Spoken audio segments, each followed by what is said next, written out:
is episode 291 of Mitolife Radio. I'm your host, Matt Blackburn, and this is a best of show with Jeff Hoyt of Zeolite Labs. This show was recorded about 5 months ago, and just in case you missed it, I wanted to repost it because I've been taking the Zeolite Labs ZeoCharge product since then, since I spoke with him. There's so much hysteria and fear around zeolite, and obviously there's a lot of noise on social media, people with various agendas trying to convince you that they're right.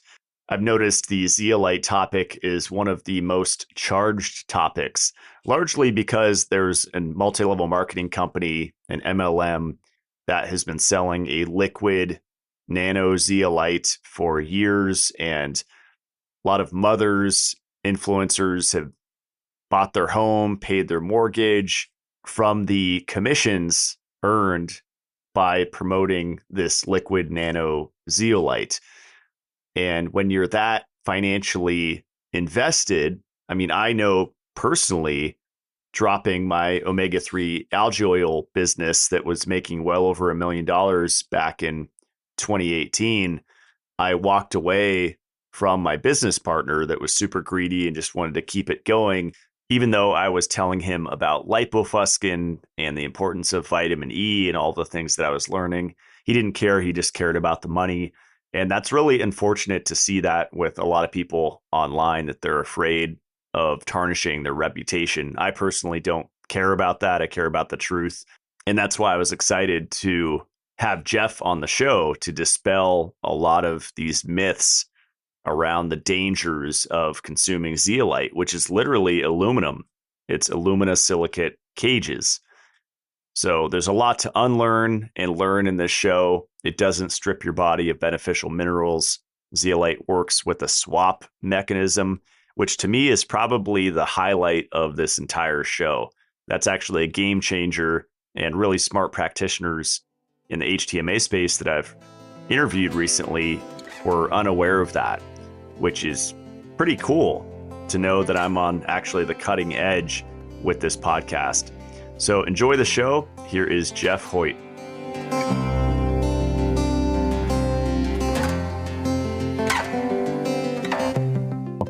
Thanks for having me, Matt. Happy to be here. Yeah, this will be fun talking about zeolite. I don't have too much experience with it, but over the last, 4 or 5 years, I've seen the MLM nano zeolite make the rounds, and a lot of people that were promoting my brand Mitolife were also promoting the liquid zeolite in the nano form. And I started listening to your videos. I was introduced to you by Matt Kaufman, and just started listening to your lectures while I was eating dinner or whatever. And I was really impressed with just the amount of detail that you share on the science of zeolite. And really my favorite one was the difference, where you break down the difference between your powder zeolite and then the liquid and then the nano. Thought that was really great. Yeah. That's what I've been trying to do. Just put as much information and education out on zeolite, because it's one of the most powerful supplements on the market, but I really think it's one of the most misunderstood and misused. So that's really what I've been dedicating kind of my professional career to the last couple of years, is detox in general, but more specifically zeolite, and the proper zeolite used in the proper way so we can get the right results. How did you get into zeolite and studying it? Yeah, so I grew up, had some health challenges growing up. I was on a lot of antibiotics, had some issues really early on. And then we had this big God Heal Jeffrey party when I was, I think, 7. So I was kind of okay from 7 to the teenage years, and then had some shots, we'll call them. I don't know if we can, we'll say shots. I think people know what I'm talking about there. When I was 18 for a high school physical, and, things really kind of spiraled in a negative direction from there. And I had some issues before, looking back on it, like definitely some yeast overgrowth. I remember not being able to drive for more than 10 minutes in broad daylight when I was a teenager. I was on my way to get my license renewed when I was 17, fell asleep behind the wheel. So there's definitely, I had no idea what was going on at the time. I always felt drunk. I'm falling over, no balance. And, definitely some imbalance there. But I didn't really know. And then the shots definitely kind of triggered me, and there was a kind of a negative cascade. Then got into functional medicine a little bit. I moved to Hawaii. I was soaking up sunshine and was introduced to the concept of functional medicine, started seeing a functional medicine practitioner, and he put me on a food sensitivity. He recommended a food sensitivity test, which I took, and it did help quite a bit to the point where I wrote a job proposal to that laboratory, built a website, hirejeff.com, and ended up going to work for that company. And then I was working with functional medicine doctors, kind of seeing different approaches, what was working well, wasn't. There was a lot of strengths with functional medicine. Now I know there's also some limitations as well. But from there, my grandmother was diagnosed with a late stage cancer, and she was given between 6 hours and 7 days to live. So, very late stage, very rare form. And she was in her 80s, kind of at peace with it, but she decided to fight. So we were praying for her, and she just made a decision like, let's go for it. And she was in the middle of nowhere, right? Living in the middle of nowhere in Iowa, a town of, I think, 112.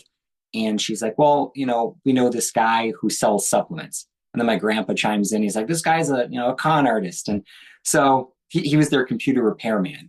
But on the side, he's selling all sorts of stuff. So we go and talk to this guy, totally off the grid, really interesting guy. I had no idea what he was talking about at the time, but now it kind of all makes sense. He's talking about nanotech. I mean, this is 10 years ago. He's talking about all this stuff. I'm like, all right. So he recommended a few supplements, and we put her on those. And that kind of sparked my interest in the supplement industry, because there was a particular aloe vera that he recommended, and this stuff was $600 for a bag of it. And I was like, well, why is this $600 when you could get the other stuff? And he's explaining the difference in quality and the manufacturing process, and the content of the active ingredient, ace man. And so I'm like, all right. So that kind of spurred me to look into the science of glycobiology, which is kind of the study of sugar, but really immune regulating polysaccharides. And that was very interesting. So I started my first company, Glycolife Sciences, 8 years ago, based on that concept, kind of the science behind immune regulation. Because when you look at, like, what's the difference between a regular mushroom and a medicinal mushroom, right? It's the unique polysaccharides that make up the medicinal mushroom, and that's because they have unique properties. So very interesting stuff. Got into all of that and was doing that for a number of years. I still have that company, but then did some more functional medicine training, was actually coaching people, doing lab testing, that type of thing. Opened up a biohacking center in Iowa. This is pre-COVID, so very few people, knew what any of the stuff was. So it wasn't wildly successful, but I still thought it was pretty cool. Most of the stuff was for me, right? All the fun stuff. And then I got into zeolite. So I realized that there was something missing. So with the immune regulators, with some really top quality supplements, top quality technology, coaching, diet, lifestyle changes, EMF mitigation, all that, there was something missing. And that really led me to detox. So, and then the question is, okay, how do you effectively detox? Because there's so many protocols, there's so many, there's saunas, there's all sorts of stuff, but a lot of them to me were very limiting or limited in what they could do, and a lot of times too stressful on the body. So I got introduced to zeolite, and I said, okay, this stuff looks pretty cool. And I was first introduced actually to the liquid zeolite, and then I realized, okay, maybe there's something a little better. I then got introduced to the guy who founded the zeolite industry. So I met him and realized that, okay, there's a little bit more to this, kind of got some of the insider information. Then I came out with my first zeolite supplement about 4 years ago. And then from there, we were doing experiments and basically optimizing the particle size arrangement, all this stuff. And that has led me to where we're at now with Zeolite Labs, which is the next generation version of zeolite, ZeoCharge. So kind of took my experience with the other product, the other zeolite product I was selling, and just made it better. So that's kind of where I'm at. My philosophy with business is kind of just take what's out there and make it better. So I don't have to redo everything, but just just combine it to make it better, and then do things differently with the goal of getting results that haven't been seen before.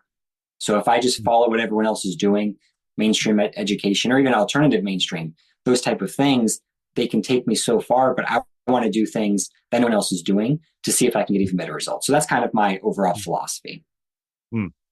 That's awesome. Well, yeah, I've been taking it. I was telling you before we hit record, about 20 grams a day. And might increase it. And we'll definitely talk about dosage because I think in the supplement world, there's a common idea of less is more, less is safer.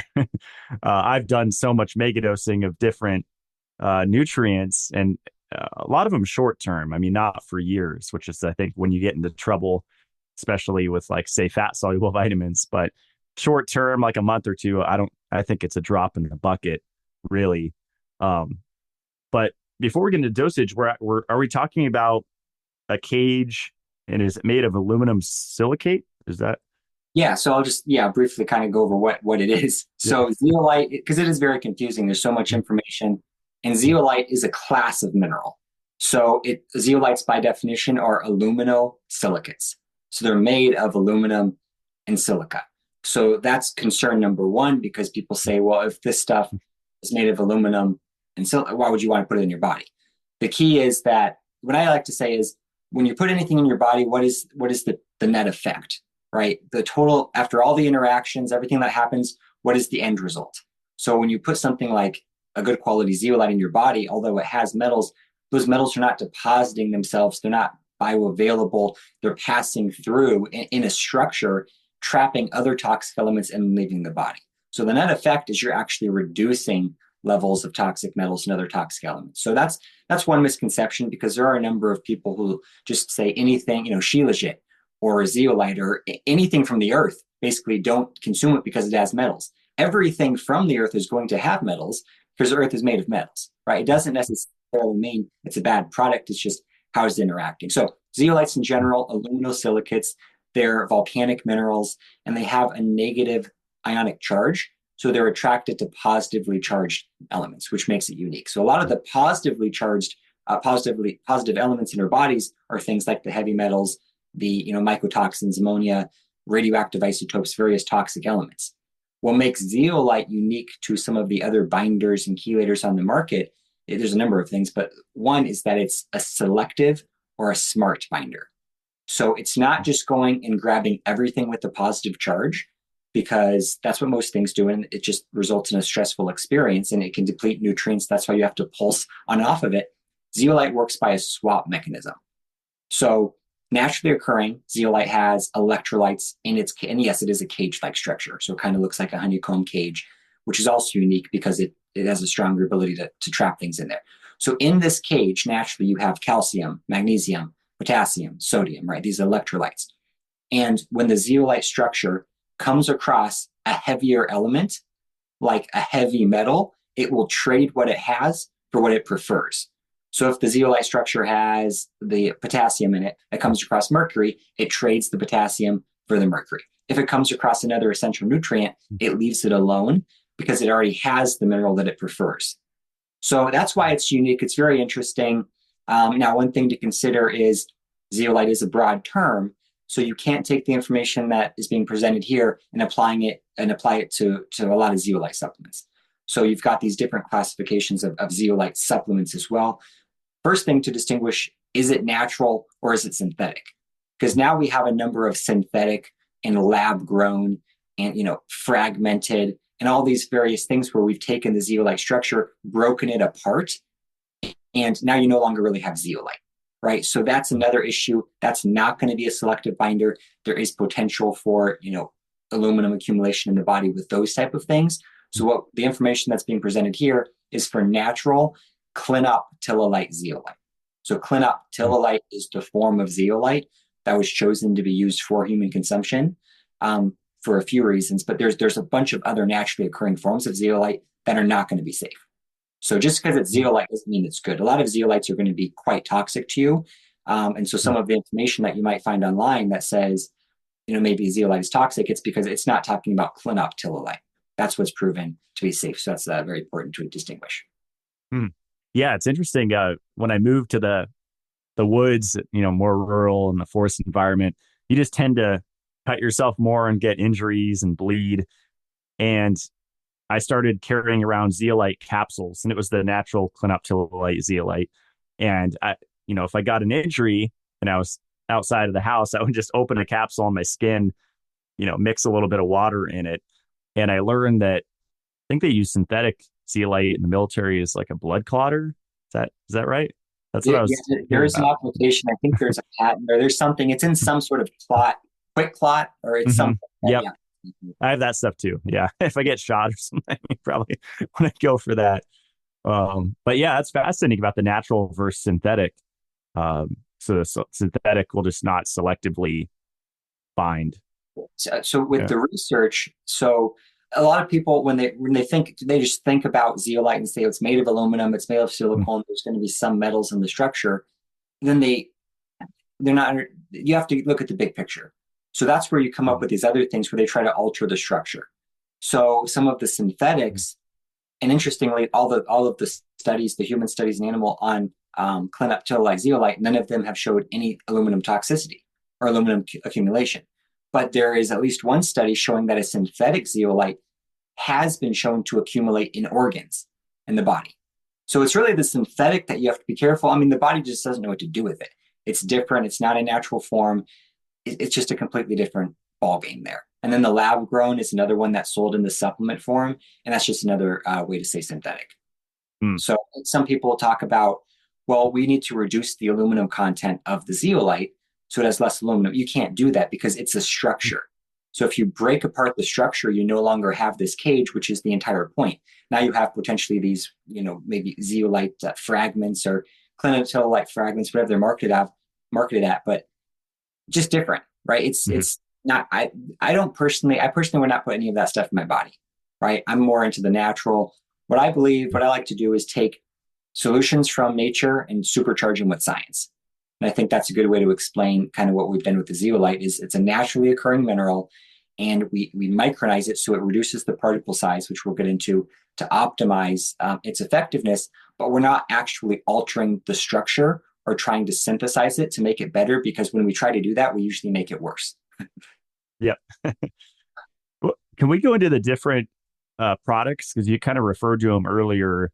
And I think in one of your YouTube videos, you talk about how liquid zeolite is basically just a powder mixed in water, which you have a limitation in dosing, right? Unless you want to pay for a lot of liquid to ship around, which is more expensive. Could you go into that and then as also the nano? Sure. So any supplement, especially a detox supplement or a hot trending supplement, is going to have it's going to a lot of companies are going to try to take advantage, hop on the bandwagon, and start coming out with supplements that are easily marketed. And liquid and nano zeolites are just easier. They're trendy. They're easier to market. You don't have to mix powder with water. You just spray it. And I mean, it's easier. So you have to consider that.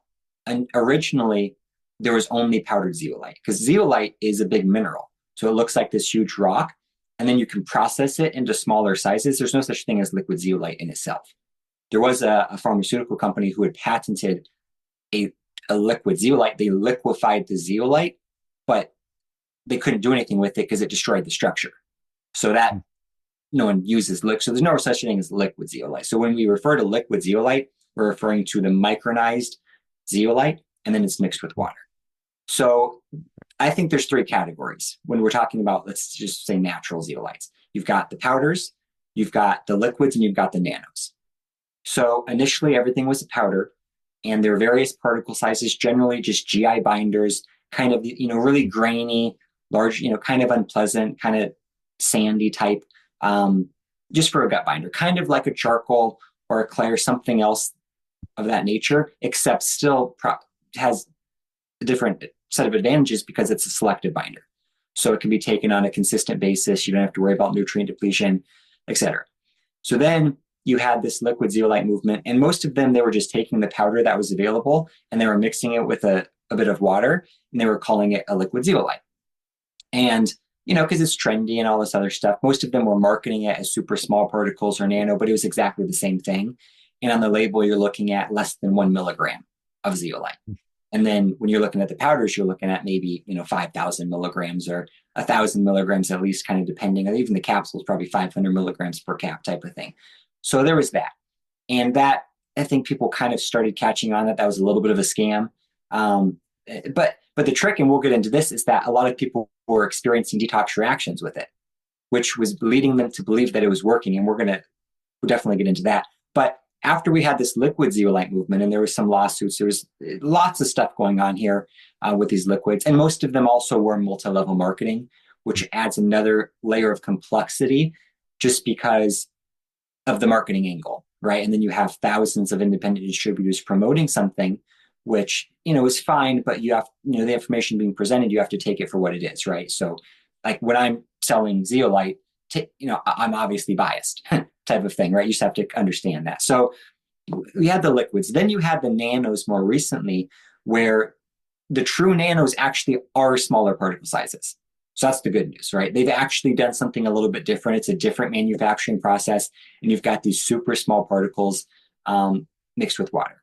So those at least are a little bit more legitimate than the straight liquids that are just the powders mixed with water. But still, I don't recommend them for a number of reasons, which I can get into.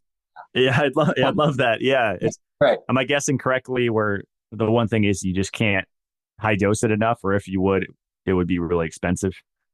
Yeah. So the two really things that I focus on with the Zeo, really any supplement, is quality and quantity. Right. You want to, if you don't have the proper quality, you don't want to take it at a high dose. Right. So those are the two things. With zeolite, it's especially important because this approach of start low and work your way up, which is great. And I was trained in that. Most people are. That's great with a lot of things, but it doesn't work with zeolite. Really. So the approach I developed, and I have a 14-page document explaining it in great detail if anyone wants to, nerd out about it on the website. But it's just you start with a high dose and you work your way down, because a low dose is more likely to cause a detox reaction than a high dose, because a low dose is a less efficient detox. So what happens is when you take a little bit of zeolite, so this could be my product, ZeoCharge, it could be a liquid or a nano, whatever, you take just a tiny, it's a micro dose. It goes in, it stirs things up, it kind of makes a mess. But then your body has to deal with that mess. When you take a larger dose, you still make a mess, but there's enough available zeolite cages to clean up its own mess. So kind of my philosophy is you want to have enough available zeolite cages to go in and grab all of the circulating toxicity, what your body's currently exposed to, and then have a few leftover cages to bind to anything that gets dumped into circulation through this detox process. Because otherwise, you could have let's talk about detox reactions. And you can stop me at any point if I start getting too excited or talking too fast or get off topic completely. So with detox reactions, it's generally accepted that it's a great sign that the protocol is working, which is true to some extent. It does mean something is happening. But in my opinion, it definitely means that stress is being added to the body. So a lot of times, okay, the benefit's going to outweigh the cost, right? Great. So you're adding some stress, but it's going to be worth it long-term to remove the toxic elements from your body. In theory, if you could detox without the reactions, that would be better, because then you could do it without feeling terrible the whole time, and you're not going to have the stress on your body.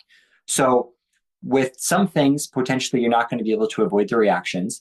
But with zeolite, we found that almost all the time you're able to detox without the reactions, but it has to be the right dose. So when people take a super low dose, it goes in, it stirs stuff up, they get these terrible reactions, and it's a sign that something is happening, but stress is being added to the system. When those same individuals take way more, so let's say they just took, and this has happened many times, people just mix a scoop of ZeoCharge with a glass of water and they take one sip or two sips, which would be equivalent dose to like a liquid or a nano. Then they feel awful. They get headaches, usually within 30 to 60 minutes, potentially irritability, joint pain, whatever it may be. The next day, they take the entire glass of ZeoCharge, so it's probably 1,000, 5,000 times the dose. They feel either nothing or they feel better. So it's not that the lower dose was working better. So the detox reaction wasn't a sign it was working better.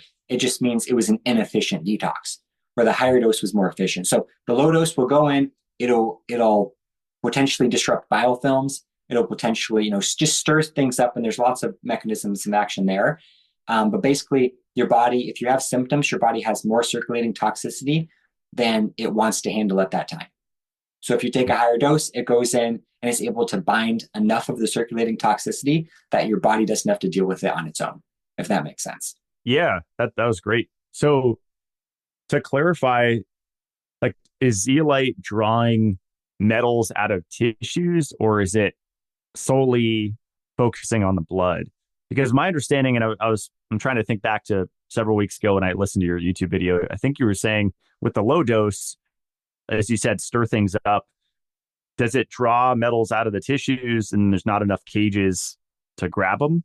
Is that kind of the idea? Or what I think happens, and this is debated, I mean, most people are going to say zeolite just goes in and grabs metals from all over the body, tissues, and whatever. I don't think that's happening. I don't think it has to. So, and one thing I'd like to say is that our zeolite's the only zeolite that's been proven to offer a full body detox. So prior to launching, we did the 6-month case studies program because we actually wanted to see, does it work? Right? We wanted to, we wanted to see, is it going to cause aluminum toxicity, which we can prove it doesn't. We wanted to see, is it going to deplete essential nutrients, which it does. And we want to see, is it going to be able to remove heavy metals? And we saw that it was able to remove all 15 heavy metals we tested it for from the tissue level, full body. So we were really the only people that it can even prove that ours offers a full body detox to begin with. So how that's happening, I think, is up for debate. I think that the most efficient way to detox is to bind everything. So I have a level, let me go into my 3 levels of detox theory. This will make more sense, hopefully. So I think there's 3 kind of levels of toxin storage in the body, how the body processes metals.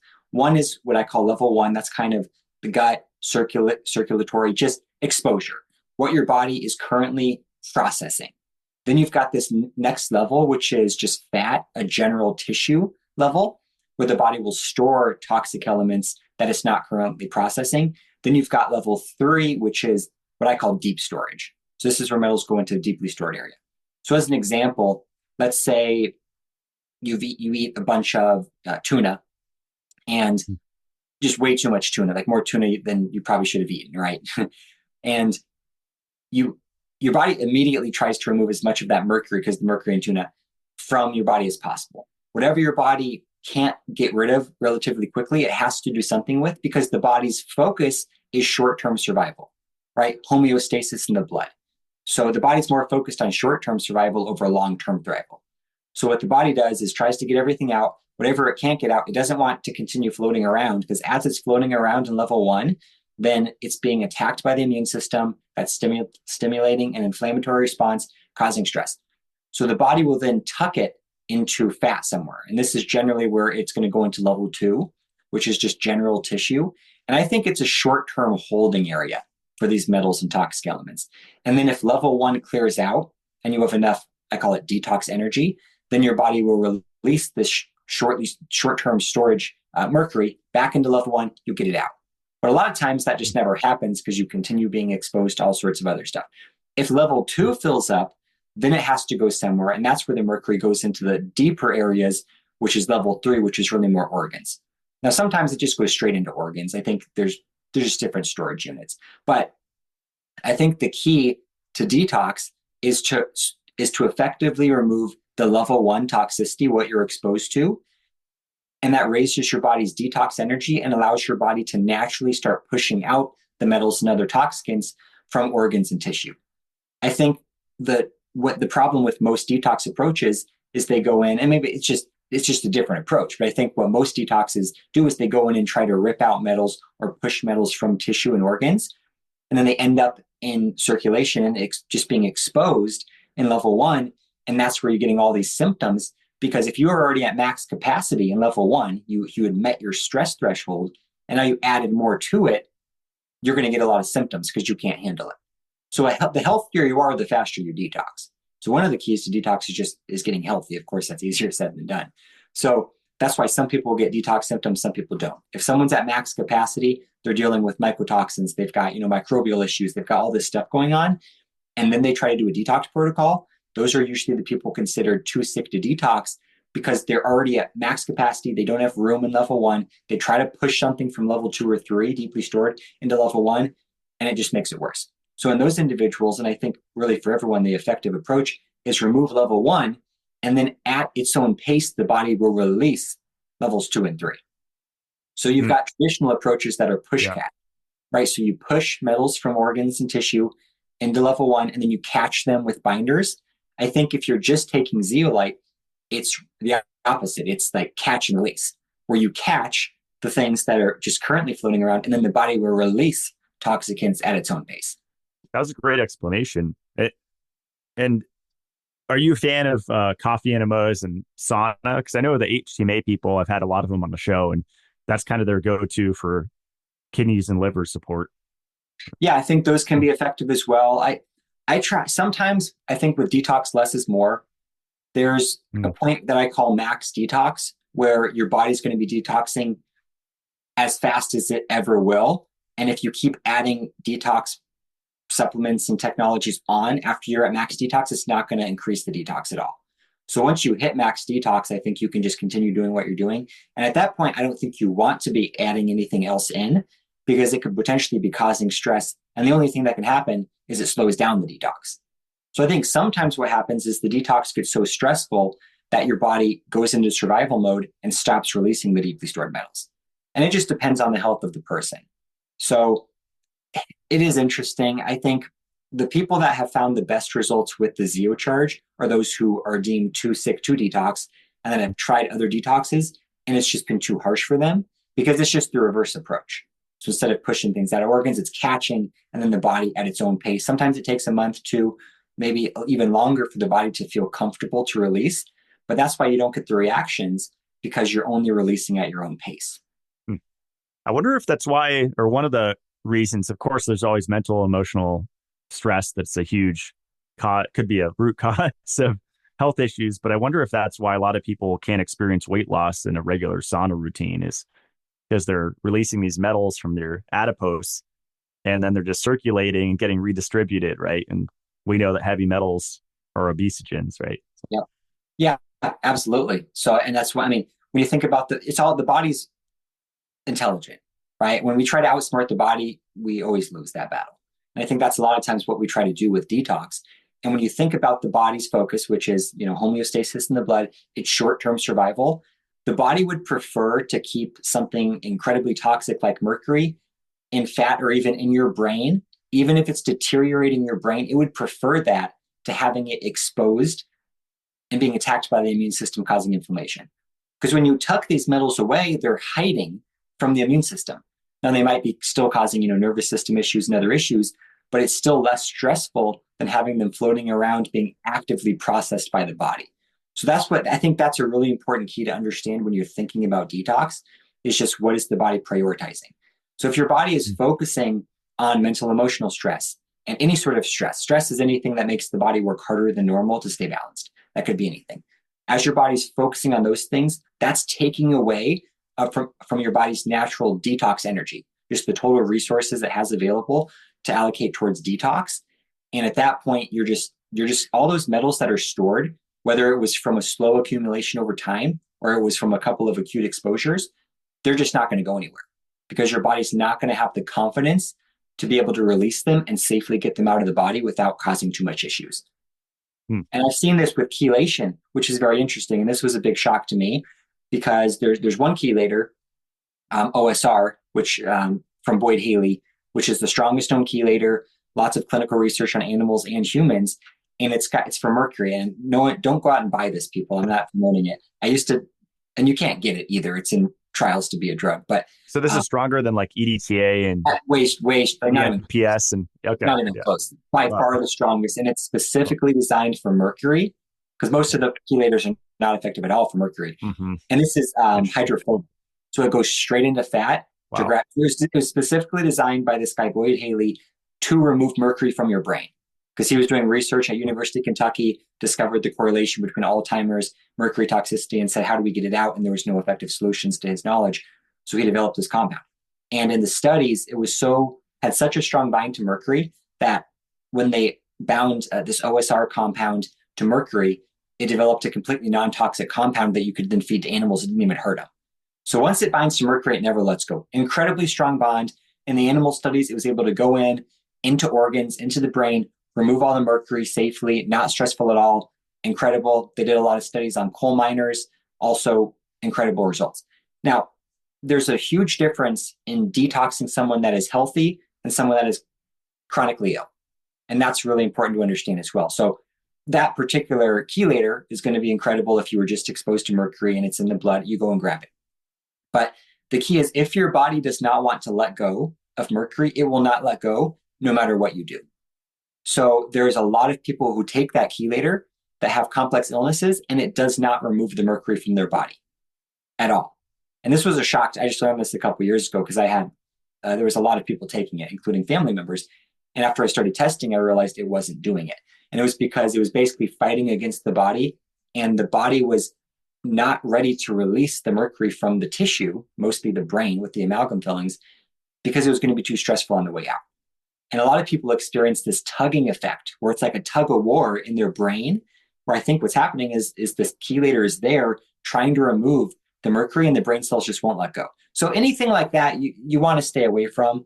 Now, in a perfectly healthy person, you're just exposed to mercury. You were poisoned by mercury, something like that. Incredible, because your body doesn't want the mercury. It doesn't know what to do with it. It's going to accept the chelator and remove it from the body. Once the mercury has settled from chronic exposure over time, detox becomes a completely different game. And that's where I think the natural release at its own pace is really the only way to get it out. Have you heard of the Andrew Cutler protocol? My friend did that for a while, and he said it was hugely beneficial with ALA, alpha lipoic acid, but it was every 4 hour dosage, and you have to do it consistently for I think it was a minimum of 2 weeks. So literally, you have to disrupt your sleep every night for 2 weeks straight minimum, because you have an alarm on your phone and you take it every 4 hours.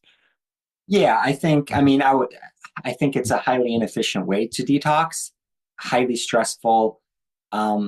Any of these detoxes that are getting metals out could definitely be beneficial because you're getting metals out. But at what cost and to what extent are you getting the metals out? I think a lot of times people think they've finished detoxing, but really their body just stopped releasing metals because the experience became too stressful.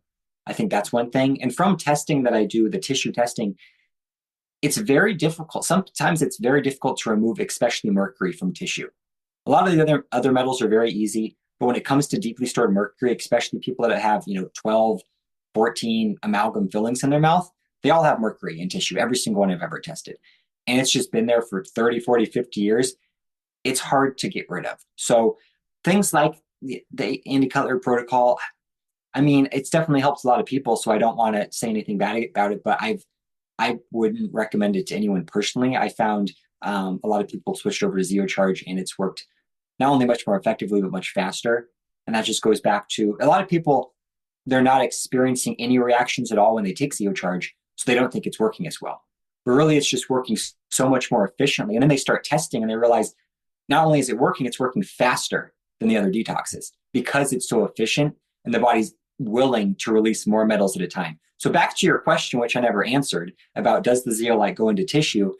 I don't know. I would assume that no zeolite goes into tissue. It's actually just going to be binding free floating toxicity. And then the body will naturally release tissue at its own pace. And I'd also like to say something about detoxing the brain, because one of the claims for a lot of zeolite products, and like one of the main reasons people buy the nanos, is because they say, well, it's small enough to get into your brain. And the best way to detox your brain is not to put anything, especially zeolite, in your brain. Do you really want zeolite in your brain? I don't want zeolite in my brain. So we don't want anything that small, first of all, because the best way is to remove the circulating toxicity. And then the body, through its natural glymphatic and natural detox functions, will push metals out of the brain. So I think that's what's happening. One more thing on that, and then I'll let you ask another question. So I'm trying to circle back to some of the questions I didn't answer when I went on our little rant there. But with the liquids and the nanos, once again, the whole point is, well, these are small enough to be able to be absorbed into the circulatory system and detox the entire body. And they're claiming that the powders are not small enough. And a lot of the powders are larger particle sizes. We basically combined the super small particles with the large particles. We don't have anything in the nano range, like less than 100 nanometers, because we don't see any benefit to that. Because when you have something so small, a lot of the toxic elements are larger than the cage. And if it can't fit in the cage structure, you've kind of defeated the purpose. So we have what we basically think is the optimal range. So we've got less than sub 1 micron, so super tiny. And then we go up to about 6 micron. But we don't have anything. Our old version that was up to like 25 micron. Some of them are like 80 or 120, really grainy. So we've done a lot of work. But the liquids and nanos at the dose, in order to even be absorbed, as they're all claiming they are, when you think about the absorption process, you take the nano or the liquid, assuming it's just traditional zeolite. There are maybe one or two liposomals, so we'll exclude those for now. But just the normal zeolites, they're going to have to be absorbed through the GI tract. So you take the liquid in the nano in the mouth, goes through the esophagus into the stomach, it enters the small intestine, and then if it's small enough, it will go through the small intestine, the gut lining, the intestinal lining, and be absorbed into the bloodstream, at which point then it would carry on, start trapping toxic elements, and then, as they're claiming, will then make its way to the brain and other organs to detox. So if you're taking a product that has virtually nothing in it, let's say most of them are 300 micrograms, which is less than 1 milligram, that means you'd have to have zero toxicity in your entire digestive tract in order for that zeolite to be available, to be absorbed, and to have, and then zero toxicity in your bloodstream in order to make it to an organ to actually detox something. It's not going to happen. So when you really stop to think about some of the claims that these zeolite companies are making, it's marketing, right? So I don't claim that it's going into the brain. I don't claim it's doing any of that stuff because I don't know. I don't think it is, but I don't think it has to be. In theory, the only way to actually get any zeolite into the bloodstream would to take a high enough dose to bind all of the toxicity in the digestive tract, and then have leftover cages to actually be absorbed into the bloodstream. That's the only way to do it when you really think about it. So, so the liquids and nanos, once again, people have reported good success. So I don't want to completely say they're completely worthless, like with anything. And I think there's a number of mechanisms potentially there. One, placebo. It is very powerful, right? And when you have 10,000 reviews, 5-star reviews of something, it's going to be powerful. And if that's helping someone, fantastic. You can keep taking the product. Even super low doses in some people can be helpful as well, not because it's necessarily detoxing, but because it's binding. And those are the kind of the two classifications of what happens when you take a zeolite. You've got a binding effect and you've got a detox effect. So when I say binding, I'm referring to level 1 exposure. And that's usually what makes you feel good. When you take a zeolite product and you feel better right away, it's generally not because you're removing deeply stored mercury and metals. It's because you're binding to various toxic elements that were stressing out your immune system and causing your body to work overtime to stay balanced. Like endotoxin is one, right? Exactly. Yep. Mm-hmm. Yep. So really, I think in order to get a full body, because a lot of people take zeolite for years and they think they're detoxing, but they're not detoxing, because you have to have enough. So there's what I consider the daily dose of toxins, and that's what you're exposed to on a daily basis. So we've got the external exposure, food, water, air, personal care products, just everything, right? But then the most overlooked source of toxicity, which very few people talk about, is the internal production of toxins. Our bodies are natural toxin factories. So most of the toxins that we're exposed to on a daily basis are made within our bodies. These are things like metabolic waste products. So things like ammonia. Then we've got microbial waste products, the very microbial issues. They're releasing waste products. We've got, histamine, we've got free radicals, we've got all this stuff. And then if we're exposed to mycotoxins and whatever, these things, I consider them regenerative. So every single day, you've got a new toxic load.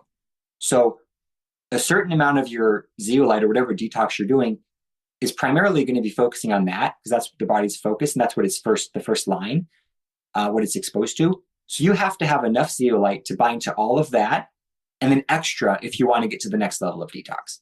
So a lot of people will take a little bit, it reduces some of that level 1 toxicity, your daily dose, and you do feel better because your body has some help, some assistance, but it doesn't mean you've actually started detoxing. So it's kind of interesting. So binding versus detox, it's just this whole thing.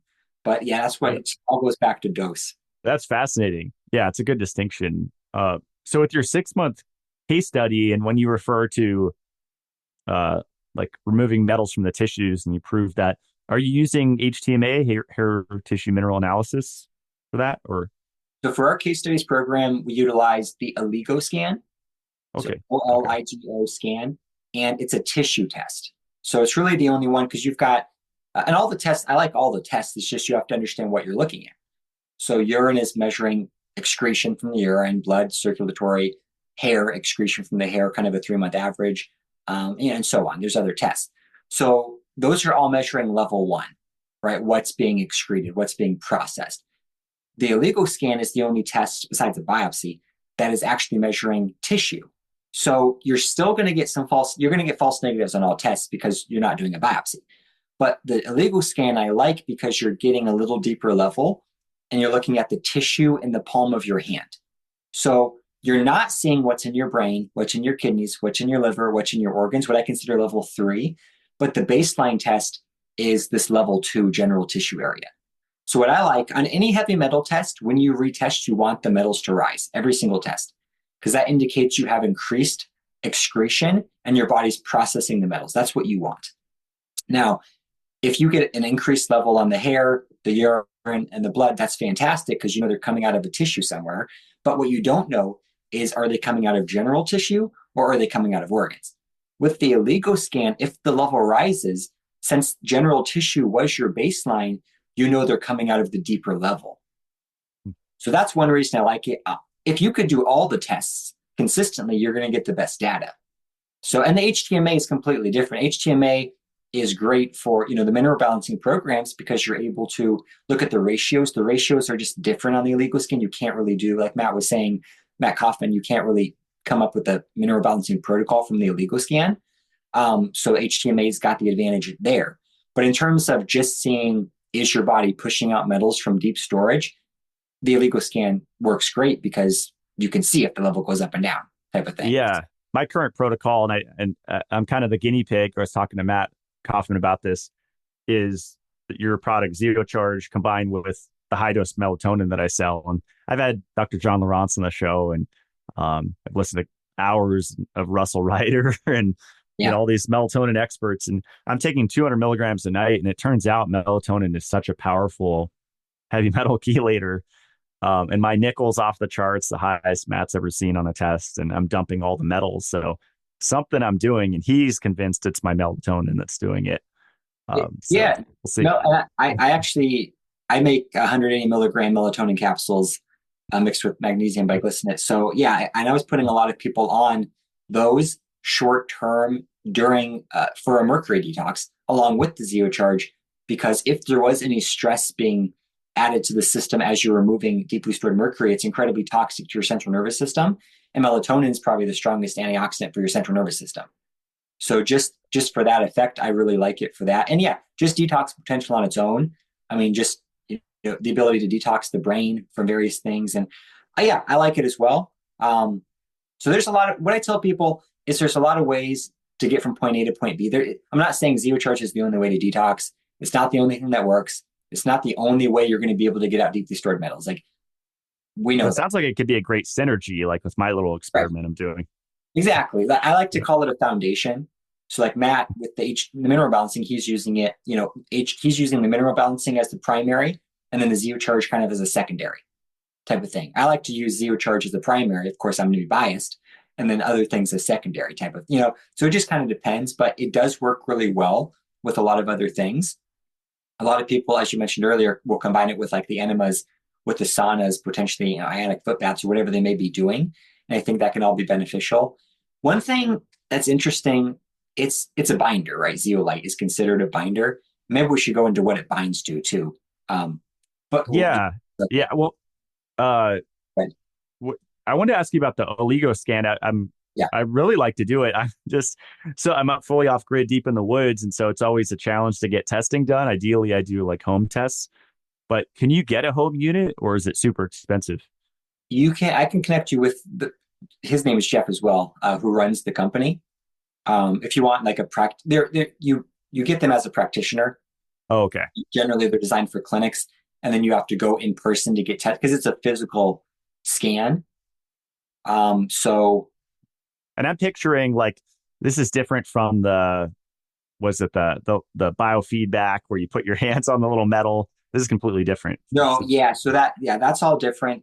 This is spectrophotometry. So it's actually shining light, measuring the reflection of the elements in your hand, and it's a very precise measurement.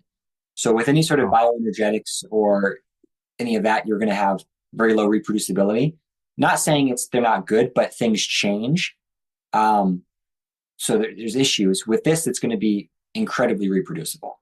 So just because and you can't get a false positive. It's just shining light, measuring the reflection of it, and then the algorithm, you just, based on your height, weight, blood type, all that spits out the data.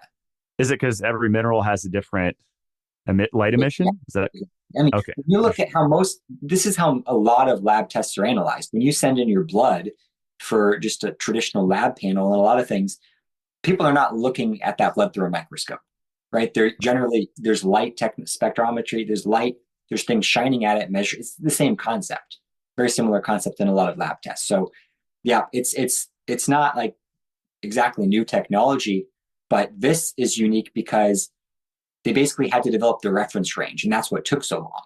So they had to sample, I don't know, 100,000, I don't know, people from all over the world to determine what is a normal level of these metals and minerals.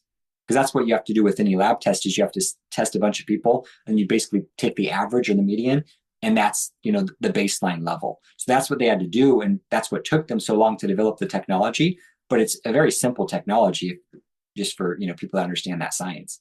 So I like really it. cool. I think it's really cool. I'm looking forward to doing it. That sounds exciting. Yeah. So I'm gonna be with them in 2 days in Vegas for this dental conference. So they go to a lot of events. So if you're at like the biohacking events, or they'll be at Dave Asper's event in whenever that is, end of May. They're at a lot of stuff. So if you ever go to those events, look for them, the Illegal Scan, and you can buy a test from them and get the results. The results are instant. So you get the test, you get it right away. Yeah. So that's what I like. That's cool. Let's talk about what zeolite binds to. I love on your website, there's just so much information. You could spend hours, and I'm all about that with Mitolife too. It's just throwing tons of detailed information out there on all the products and all the nuance and details. And I like that you do that with Zeocharge. It's not just metals, right? Like you have the website histamine, and I think even the V word. I don't know if we get censored. A lot of stuff. It binds to a lot. There's two ways that zeolite detoxes: direct binding capacity and indirect detox effect. So directly, it's been shown to bind to a number of things, which I think is what makes it so effective. So heavy metals, it binds to mycotoxins like aflatoxins, ochratoxin A for sure. It binds to radioactive materials like cesium and strontium. And in fact, zeolite was used commercially after Chernobyl nuclear disaster to help clean up the water supply in the environment. And it reduced cesium by like 99% or whatever it did an incredible job. So it's been used commercially, and zeolite is used for a number of industrial commercial purposes, water filtration, all sorts of stuff. And that's another reason you have to be careful, because a lot of companies take this commercial zeolite from these commercial US or China mines, wherever they're coming from, package it and say, here you go. And it's going to be completely different. It's just not what you want. So it's binding to mycotoxins, to radioactive materials, to histamine, to free radicals, which is interesting. The metals, ammonia, which is the big one. I think that's a really big one. It binds to. Does it touch like bacteria, or? It definitely helps balance bacteria, but I think it's not binding directly to the bacteria, because it doesn't bind to good bacteria. So I don't think it's binding to any bacteria itself. It's binding to the lipopolysaccharides from the gram-negative bacteria. So I think that's what's happening, and just improving the environment so that your body can actually balance out the microbial issue. So one of the things that a lot of bacteria produce is ammonia. So things like that, it definitely binds to. Candida also produces tons of toxic elements, ammonia included, binds to a lot, some of those things. So I think that's a lot of times what helps so much with the parasites, with the bacteria, the yeast, the V word. It's not, the V word, it actually does directly bind to. If we're talking about, cool. There's multiple. I'm extremely shadow banned on Instagram, so now I'm like, I don't know if they take me off podcasts, the Apple, So I'm trying not to hit the buzzwords. Yeah, it's not the mRNA one. We're talking like the the common cold. Yeah. Okay. So there's been studies showing zeolite does directly bind to V particles. Okay. Wow. Right, including COVID, recent study. So because you could really, like, you went to the particle size earlier, you can look up the particle size of different things, and most of the time you could see what zeolite will capture. What 100 nanometers up to 6 microns? It just depends on, so there's the particle size, but it really depends on what it has a binding affinity to, Mm.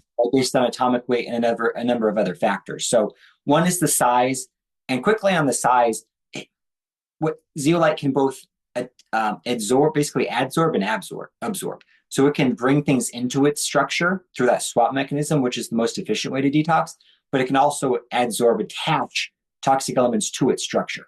So technically, let's say you have a 100 nanometer zeolite cage and it comes across a 300 nanometer toxic element, it could still, that toxic element could attach to the surface, but it's not going to be as strong of a bond. It's more likely to drop it.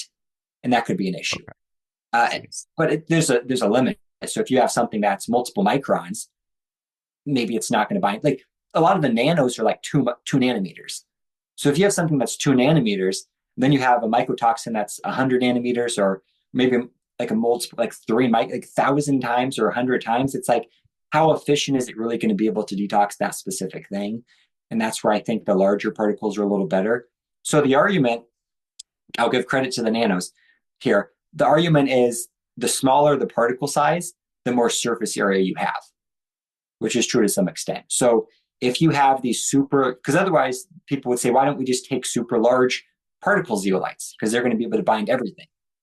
Now, the issue there is that you would need to take such an incredibly high dose that it would just be undoable, and it would be very unpleasant because there's less surface area with the larger particles. So that's where we wanted small enough to be able to get what we needed to get for a surface area, but large enough to be able to trap everything we wanted to trap.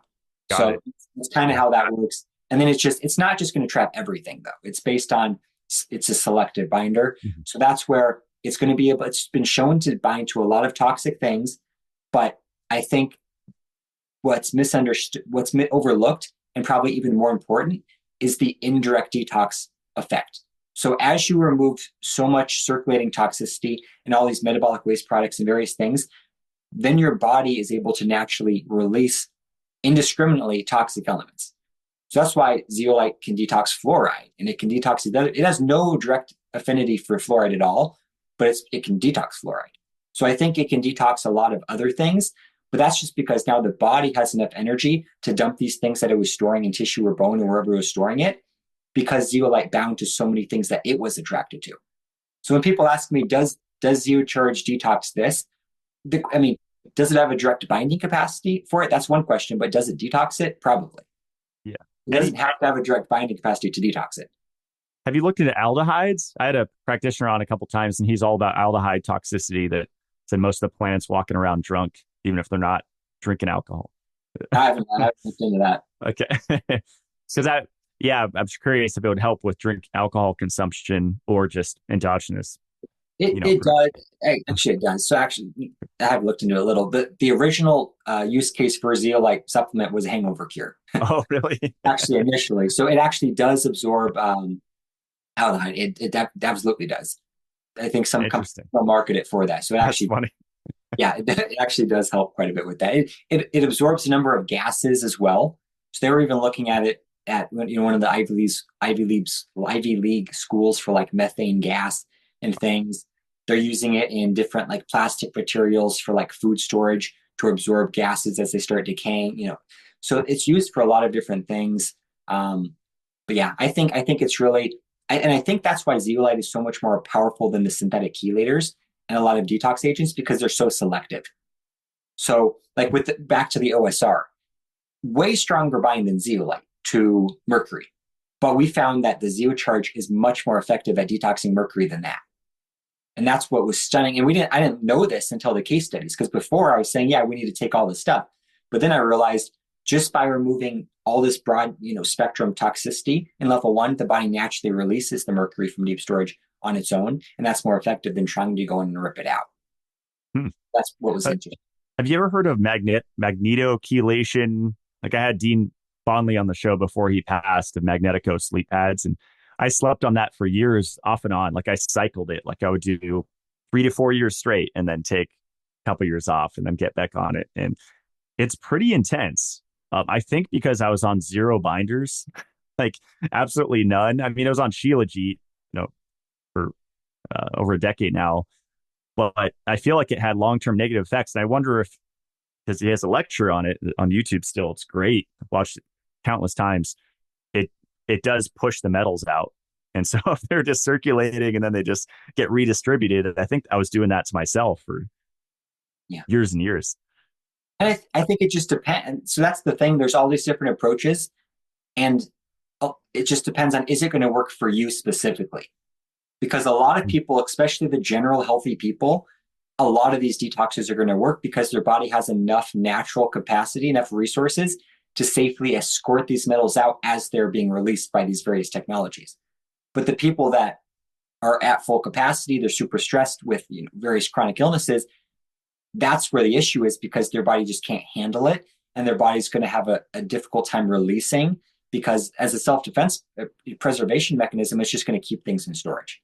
So that's an interesting point. A lot of people with a complex illness, they'll get tested, they have high heavy metals, or they have low because their body's not excreting. But everyone with a complex illness automatically has high heavy metals, every single person.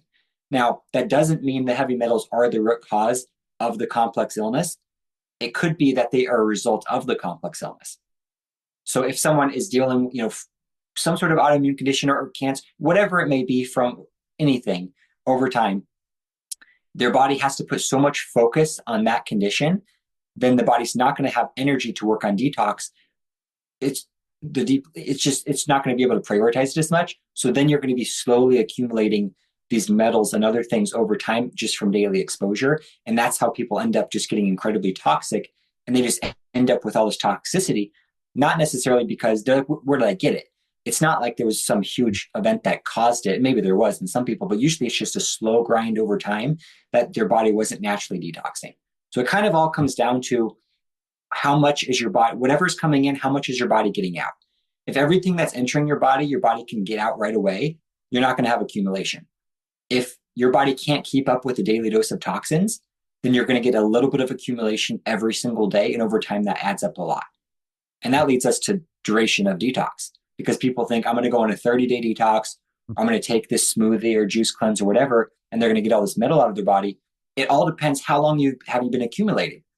If you've had a mercury amalgam fillings in your mouth for 30 years, your body's not going to let go of all that mercury and all the other metals in a month or 2 or 3 or 4 or 5 or 6.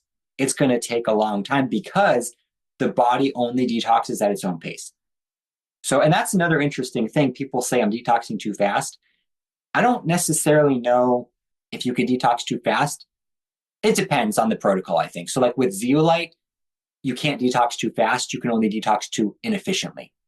Because when you're getting the symptoms, it's an inefficient detox. When you take more, the symptoms reduce or go away.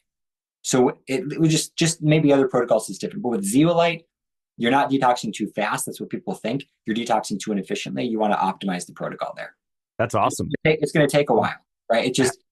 I'm still detoxing. The people I test, these metals cycle back and forth. And I've kind of identified how I think the body really detoxes through some of them are on the case studies. I've got a video called Detox Cycling, which I think is on the site. It's on some site or Rumble. It's somewhere on the internet, Detox Cycling. And it just shows how the body will take metals in an effective detox protocol. The body will take metals from organs or deep storage. It'll transfer them to general tissue. And at this point, they're not leaving the body. So if you did a urine test, they're not leaving at this point. But then they take them from general tissue and cycle them out the body through the natural detox pathways.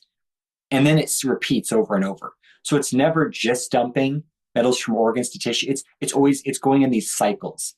So and I can show numerous case studies showing that, and it's incredibly interesting, but it makes sense. And that's one thing I think that can explain why people get unexplained symptoms randomly when they do nothing different. The body's going through this different phase of detox, and all of a sudden now, because it's more stressful a lot of times when the metals are going from tissue out the body, because that's when they're entering the processing. So during the dump phase, maybe it's okay, and then and your body also will use up additional vitamins and mineral resources during that time to facilitate this process and safely excrete them from the body. So it's honestly incredibly interesting, but it just goes through cycles. The healthier you are, the faster and the more metals you're going to release each month. Otherwise, it could be a very slow grind, but it's just going to take everyone, it's going to take time. So that's just one thing I want to say. I'm not saying you need to be on my product forever. I'm just saying whatever detox protocol you choose to do, if you're doing it for less than 2 years, honestly, you're not going to have all the metals out of your body because your body just won't detox faster than it wants to detox, no matter what you do. I want to talk about timing and how long it circulates. And I don't know if that varies per person. Like I've been taking it at night, and I think that's what Matt says he likes to do because he's in parasympathetic while he sleeps. And do you have people that take it twice a day, or is it generally once a day? So I differ from everyone. I mean, most of my philosophy on Zeolite is completely the opposite of every other company, which I'm okay with. So whether you can decide if I'm right or I'm wrong, but so with the dosing, and I always encourage experimentation as well. Figure out what works for you. There's so many factors. These cookie cutter approaches, you just have to personalize everything to you. So in terms of dosing, I have found that one single dose per day is much more effective and gentler on the body than doing multiple doses. So, and one of the keys is you have to get, it's not a cumulative amount of like the high dose, it's per dose.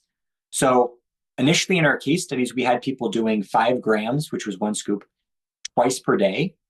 And it was working pretty well, but it was negatively impacting some of the vitamins and minerals. And I do want to talk about that with all the claims that it doesn't mess up minerals at all. So remind me of that if I forget. But when we switched to 2 scoops once per day instead of the split dose, it reversed it. And people's minerals and vitamins were improving while detoxing. So I think for a lot of the people, and it wasn't everyone, some people were doing fine on the 1 twice a day, but the people that weren't needed to go to 10 grams once per day. And it's just because they needed a higher dose. So that's why one reason I like taking 1 dose per day is that if it is causing some stress on your body, which you don't always know, because on the subclinical level, you might be experiencing some stress even without symptoms. And if that's the case, you don't want to be taking a detox agent for super long time without taking a break because it might be stressing stuff out and then you'll get symptoms eventually, right? So that's where with most protocols, you want to kind of pulse on and off because they're adding stress to the body, although they're probably helping, they're adding stress to the body. You have to stop to let the body recover. In an effective zeolite protocol, you're actually reducing the total stress load on the body while detoxing, which makes it completely unique. So at that point, you actually don't want to go off of it because when you go off of it, it actually adds more stress to your body than when you were on it, as long as it's working well. But if you're doing 2 doses a day at lower dose and you just assume everything's going great, if it's causing a little bit of stress, you're causing stress twice a day. So that's one reason I like once a day, even if you're doing a low dose, like 1 scoop. If you do it once a day, even if it causes a little bit of stress, you have the full day to recover. If you're going to do, let's say, 4 scoops per day, definitely do all 4 scoops at once. Don't split it up because whatever you do, just do it at once. Everyone else's theory is that because they say zeolite stays in your body for about up to 8 hours, and that's going to vary a little bit, but let's say 4 to 8 hours, they're saying we need to take it 3 times a day so we have continual binding effect. That's what everyone else says. And originally, that's kind of what so it sounds good, right? But it's just, I think because everyone else is looking at it from the perspective of you're going in and grabbing, it's just a constant 24/7 detox. I think what you want is once, and then the body for the rest of the day can do what it wants to do.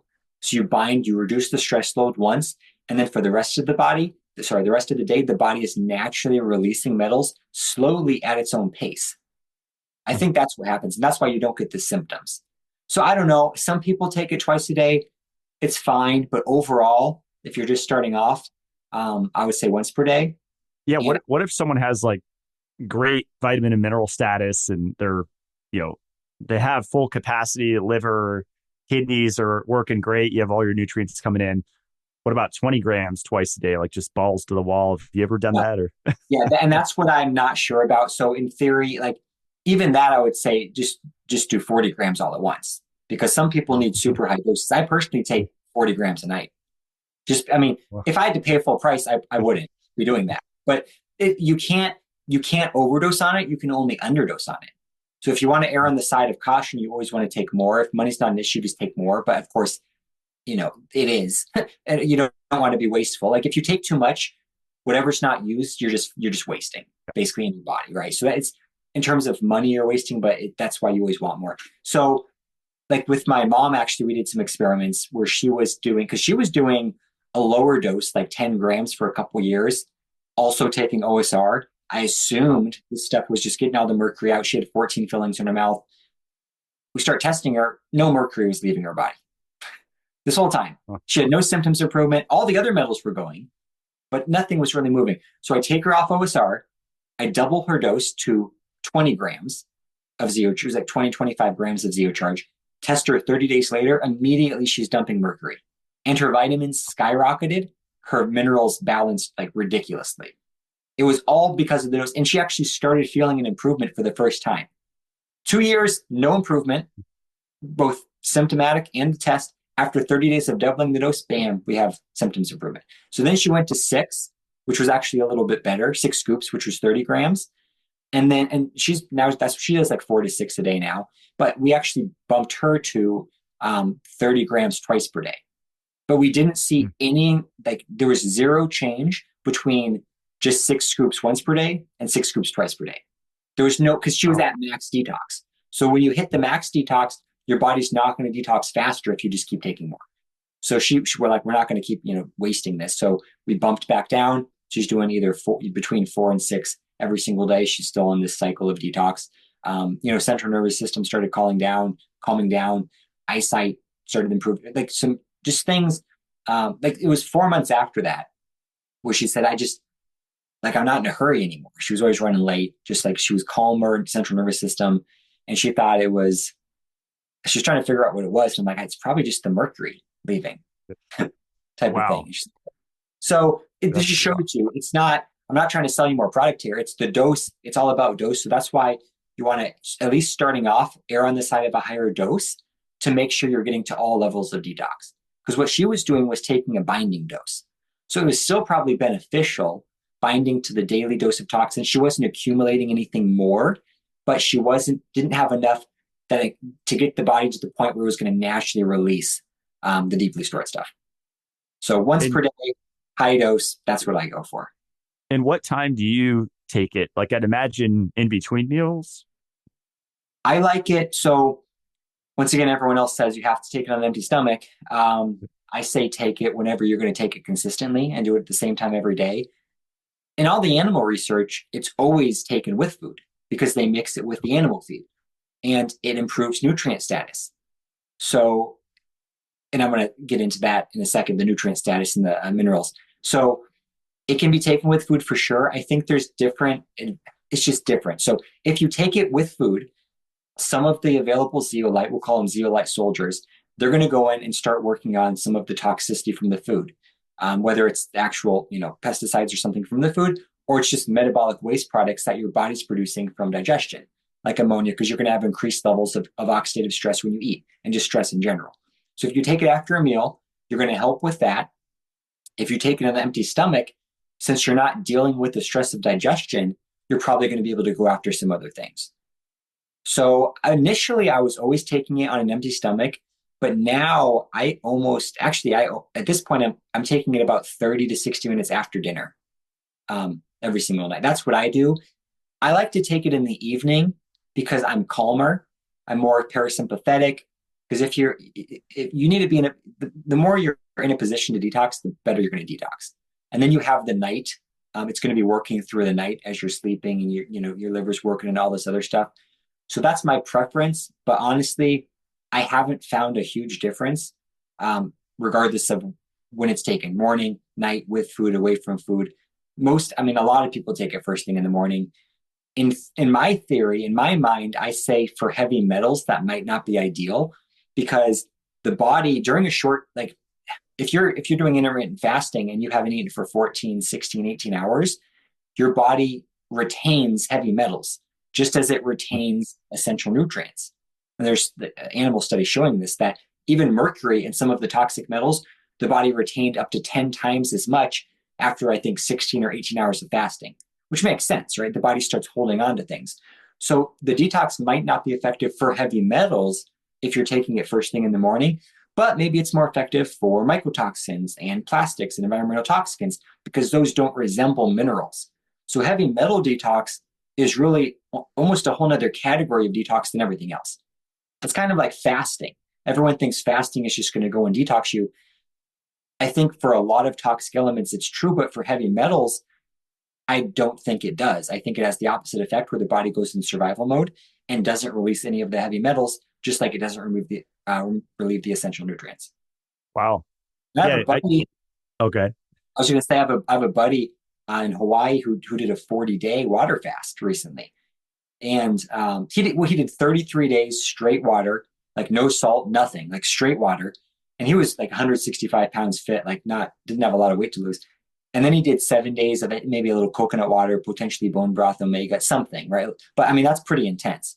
And he then after that started to, I actually I was down there last year. So I tested him with the illegal scan. They were like kind of an off-grid community. It's pretty cool. And they were pretty healthy in general, had some good tests, but he, it looked pretty good overall, but then he started taking the Zeocharge and actually noticed like an incredible benefit, like digestion wise. He went off, got worse, and got it. There was something there that wasn't addressed by the fasting that was being addressed by the Zeocharge. And we recently retested him in Hawaii, and his metals, like he's detoxing now, like his metals were way higher. So he definitely had a bunch of stored metals in organs that were not removed during the fast. So we didn't have consistent testing, so I don't know what was happening. So it's not great data, but we know that it definitely didn't get all the metals out. And now that he's taking the Zeocharge, we know for sure he's getting to the deep level. Wow. So it's kind of interesting, kind of the opposite of what a lot of people think.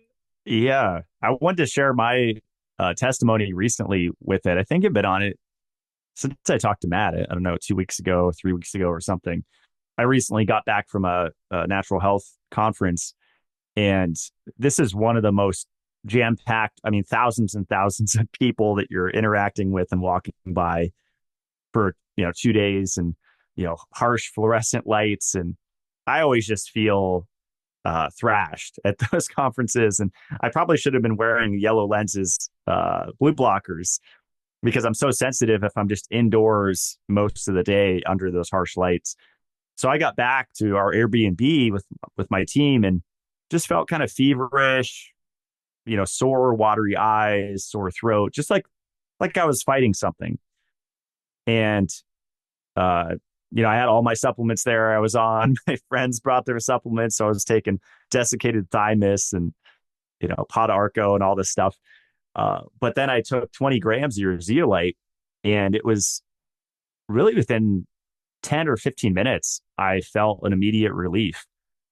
And I was talking to my friend Pedro about it. I don't know if it was like exosomes I was breathing in, just being around all the people, but it binded something that was circulating my system, because I immediately felt better. And I was not expecting like that immune support from it. I was actually kind of shocked. I think, thanks for sharing that. And one of the main things people report is that once they start, they just don't get sick anymore. And it's kind of an unexpected benefit. But, my background kind of in the immune regulatory space, where I was doing kind of like mega dose polysaccharide extracts. And, some of the research with like some of the medicinal mushroom extract, very interesting stuff. You need mega doses on that stuff too, to get the optimal dose. But even with all that, and those were really expensive products when taken at the high doses, I found the Zeocharge to actually be the most potent immune regulator of anything. And it's a completely different mechanism, because if you have all this toxicity, like you said, exosomes or whatever, adding all that to your, toxic load that your immune system's, working overtime to handle, you can take these regulators and all these, support, and it's going to increase your body's natural production to fight those things, but it doesn't actually reduce the toxic elements themselves. So the opposite approach is to take Zeocharge, and if you do them together, I think it's a 1-2 combo. But if you take Zeocharge, it goes in and actually removes the source of toxicity, so your body doesn't have to exert as much energy. So it's kind of a different approach, but I've actually found that to be a better immune regulator than taking all the immune stimulants and modulators. Makes sense. If you did it together, I think I should have added too. I mean, we're going to bed at midnight every night and waking up early. Or I wake up early. I can't sleep in usually. So that was harming my immune system too. Just like a lot of late nights in a row. I always don't feel good when I do that. So yeah, it's immune. I mean, so Zeolite, I say Zeolite's famous for detox, but it has a bunch of other benefits. And I mean, I think weight loss, I never really answered that question, but yeah, I think a lot of people do report pretty significant weight loss kind of as a positive side effect of the detox protocol, because your body your body a lot of times accumulates excess fat as a storage unit. So you need, if you have more toxins, you need a bigger storage unit. So the storage unit is fat, and your body would prefer to have heavy metals and other toxic elements in general belly fat opposed to organs. Because if it's just in belly fat, it's a lot of times not even causing that much issue until it gets released and then circulates to an organ or exposure. But your body just wants it, so it's not going to grow the organ in order to store more metals. It's going to grow the fat. So some people have gone on these various weight loss programs and journeys that have done very well, but then there's that stubborn, they call it the stubborn last 15, 20, 5, 30, whatever it is, pounds, and you just can't lose it. And that's because your body won't let you lose it. And you don't want to lose it because it's probably there because it's storing the toxic elements. So if you remove the toxic elements and then your body doesn't need that storage unit anymore, then it will naturally let go of the fat. So weight loss is, I mean, I think a detox regimen is absolutely fundamental and foundational to any weight loss protocol. Because one, if you start losing weight and you're going to mobilize toxicity. If your body lets you lose the weight, the toxins have to go somewhere. So either they're going to organs or their body has to excrete them. You're adding stress to the body. So you have to be doing some sort of detox protocol, one, to enhance the weight loss, and two, to make the weight loss safer. Because weight loss can be very dangerous. Weight loss is a very stressful experience.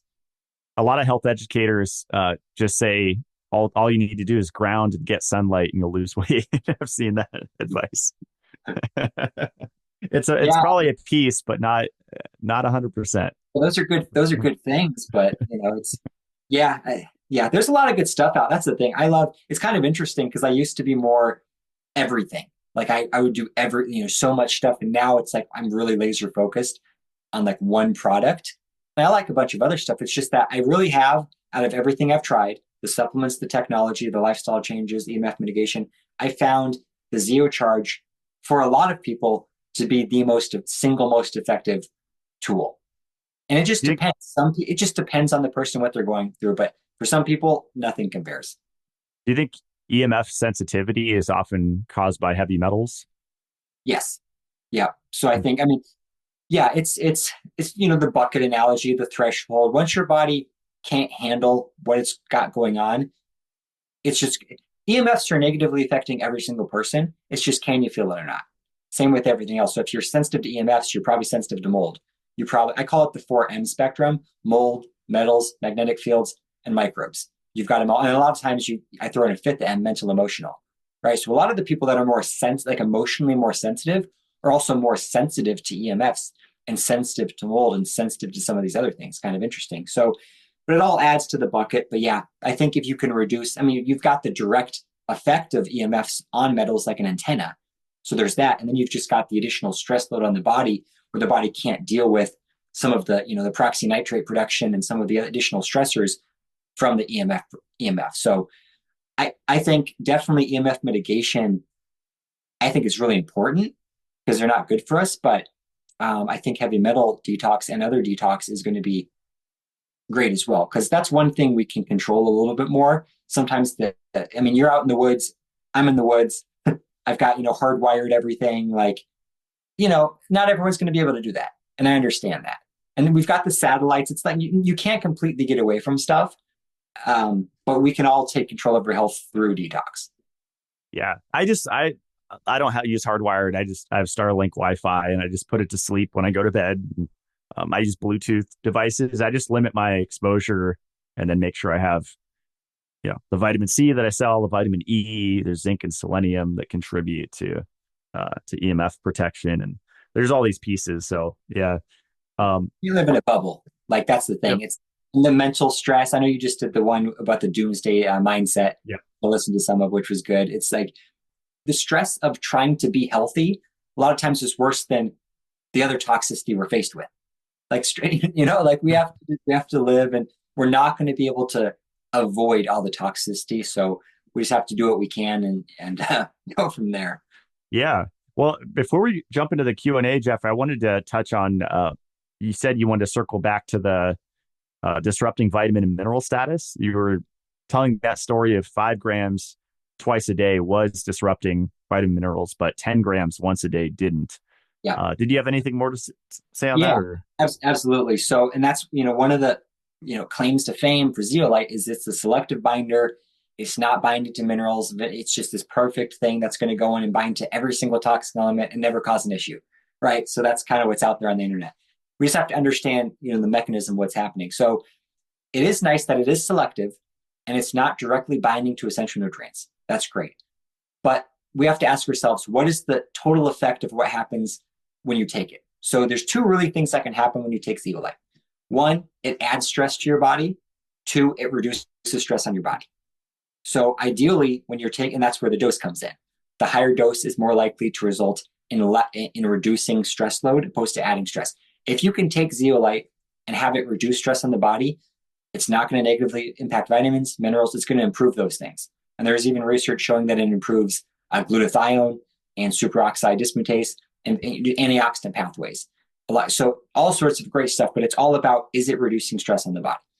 If you're adding stress to the body, there's going to be an inflammatory cascade, various things. Your body has to use additional resources to fight that stress. So a lot of those are going to be vitamins. So when you have increased oxidant, so zeolite in itself is an antioxidant. But when you take liquids and nanos and low dose zeolite, it causes oxidative stress generally because it's a stressful experience. So at that point, it depletes your vitamin status, which a lot of them are used for antioxidants. But if you're taking a high dose and your body's responding well, it acts as an antioxidant. So it could go either way. So it's not a direct binding to nutrients. It's the indirect effect that you have to be aware of. So most people, like if you're experiencing terrible symptoms on like a liquid zeolite or nano or zeocharge, you're probably messing up your vitamins and minerals. Now, most people would say that's perfectly fine because it's worth it to detox. But if you can detox without that happening, you want to do that. And I'm not saying it's 100% avoidable, like detox reactions are 100% avoidable all the time. It's just that there's this unique phenomena with zeolite where if you take more, you greatly reduce your chance of getting the reactions. And almost everyone can do it without the reactions or with very mild symptoms. And these are even people that have never been able to detox with anything before. So that's kind of the piece on vitamins and minerals. It's not just direct and so when you look at these claims from all these companies online that are like, no, it can't mess up your vitamins and nutrients, and it's perfectly safe for pregnancy and all this stuff because of these reasons. Like you have to just understand that it goes a lot deeper than that. You have to understand that if it's stressing out your body, it's definitely going to be messing up vitamins and minerals to some extent. Makes sense. Yeah. Maybe I'll go over one mechanism of the higher dose. One mechanism. There's 5 reasons I'll go through on my document, and there's a video too on the site under the education tab. But one reason, I call it swap and drop. So let's say because zeolite works through the swap mechanism, and that's where a lot of the claims are that, well, no, zeolite, it's such a strong binder that if it binds to mercury, it never drops it. And that's where it can lead you astray because it might not drop it, but it can swap it and then drop it. Okay. So let's say the zeolite structure goes in, it's got the magnesium, it comes across mercury. Great. So now you've dislodged mercury from a resting place, whether it was in a biofilm or free floating or whatever. And you've replaced it with the magnesium. So you get a little bit of a mineral balance effect, but I mean, micro, so it's not. Now you've got mercury in the cage. If the zeolite with the struct mercury doesn't come across any other toxicity before it is excreted from the body, great, it's gone. But what if the zeolite cage comes across a toxic element that it's more attracted to than mercury, like lead? So zeolite's more attracted to lead than mercury. It will then swap again. So there's no limit to the amount of swaps that it will make. So now you have mercury being traded for lead. The mercury is now free floating. Maybe it was safely secured in a biofilm or somewhere. Now it's floating around. And it's got the lead. And usually the lead's pretty strong bind. It excretes it from the body. So if all of the available zeolite cages are already full or used up, nothing is there to bind the mercury. Now it's free floating. Your immune system's attacking it. It's causing a stressful experience. It's going to redistribute somewhere. If you took extra zeolite, where you had enough available zeolite cages, you now have zeolite to bind to that mercury that's floating around. So that's really the key. You want to have you just want more. So you can deal with all these. That's just one mechanism, the swap and drop. But that's just one. Was 20 grams usually the sweet spot you found in your research? Or? It just really depends. I mean, a lot of the people that are purchasing from Zeolite Labs I kind of designed the whole dosing theory for more sensitive people. So a lot of the things are just the average person. I mean, most people, like the average super healthy person is not going to need 20 grams, right? A lot of times they're perfectly fine with one scoop, which is 5 grams. I mean, a lot of people can take way less and they're great. I mean, some people take the liquids and they're great. Like some people just don't have a lot of toxicity circulating, or maybe they're just not getting to the deep level stuff. They're not getting there, because sometimes that happens too. And before I answer your question there, this is actually important. Sometimes, let's say 2 scoops causes no symptoms, 4 scoops causes symptoms, 6 scoops causes no symptoms. So in this scenario, it's kind of a caveat to the dose theory. The higher dose is really to avoid redistribution from various toxic elements. But if the higher the dose you take, the more microbes are going to be released. So as you sometimes, if you especially have a high parasite load, if you take a high dose of zeolite, you might get a purging effect where your body just starts expelling parasites. So sometimes you take 2 scoops and it's like a binding dose. It's binding to the circulating toxicity, but you're not getting to the deep level, kind of like my mom.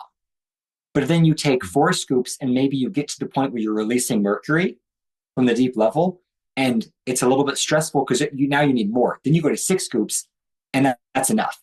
So it's a little tricky. Just the general rule, what you have to remember, if you get a symptom, take more. So whatever you start on, if you start on 1 scoop, you get a detox reaction, take 2 or 3 scoops. If you're taking, and sometimes it's a delayed reaction. So you're doing good for a month and then you start getting symptoms. That means you've basically entered a next layer of detox. Then you want to raise your dose. So anytime you get a symptom, take more. If taking more, and not just a little, like if you take 1 scoop and you go to a scoop and a half, like take at least 2. If you're doing 3, always double it. And if that doesn't help and you get to like 6 or 8 scoops even, and if it makes you worse when you raise the dose, that means it's probably just an increased parasite or microbial release occurring, which potentially is good short term, but sometimes you get diarrhea from it, you release it. But at that point, you might want to actually lower the dose to find the level where you're not excreting the microbes too quickly, and it's all gentle. So that's just one thing. Hopefully that wasn't super confusing. That was great. What was the question I was in the middle of answering before? We're talking about something. It was vitamin. Oh yeah. So, yeah. So basically what I came up with was, what I found is that 6 scoops, which is 30 grams, detoxes everyone, like from the deep level. Like there's only been 1 person ever that wasn't able to remove, and she wasn't able to remove mercury, which is the stubborn one. So that's kind of the standard. Only 1 person who wasn't able to remove mercury from the deep level on 6 scoops. Every other person, hundreds of people from testing, have been able to do so. And this woman was still detoxing everything else, and it was improving nutrient status, just not mercury. And I think potentially she was on like 50 supplements, and I think it was just stressing out her body. And she had like massive, like heart, like lots of stuff going on. And I mean, the highest mercury level I've ever seen too. I think her body, and she had a lot of body fat, I think her body was just, no matter what, not going to let her detox mercury because it was just scared. And maybe I think there's like detox PTSD, where you've tried other detox protocols and it was so stressful that then your body's just like not doing it again. So there was 1 case, but everyone else at 6 scoops has been able to effectively remove all the metals from all levels of detox. So we developed the ultimate zeolite experience, where it's a 5-month protocol where you start with 6 scoops. And there's 30 scoops per container. So if you need 6 scoops, it's like you have to get 6 jars for the month. So it's a lot. So this ultimate zeolite experience is a 20 pack taken over 5 months. So month 1, you do 6 scoops per day, because that's what we know is like for sure going to detox you. Like absolutely.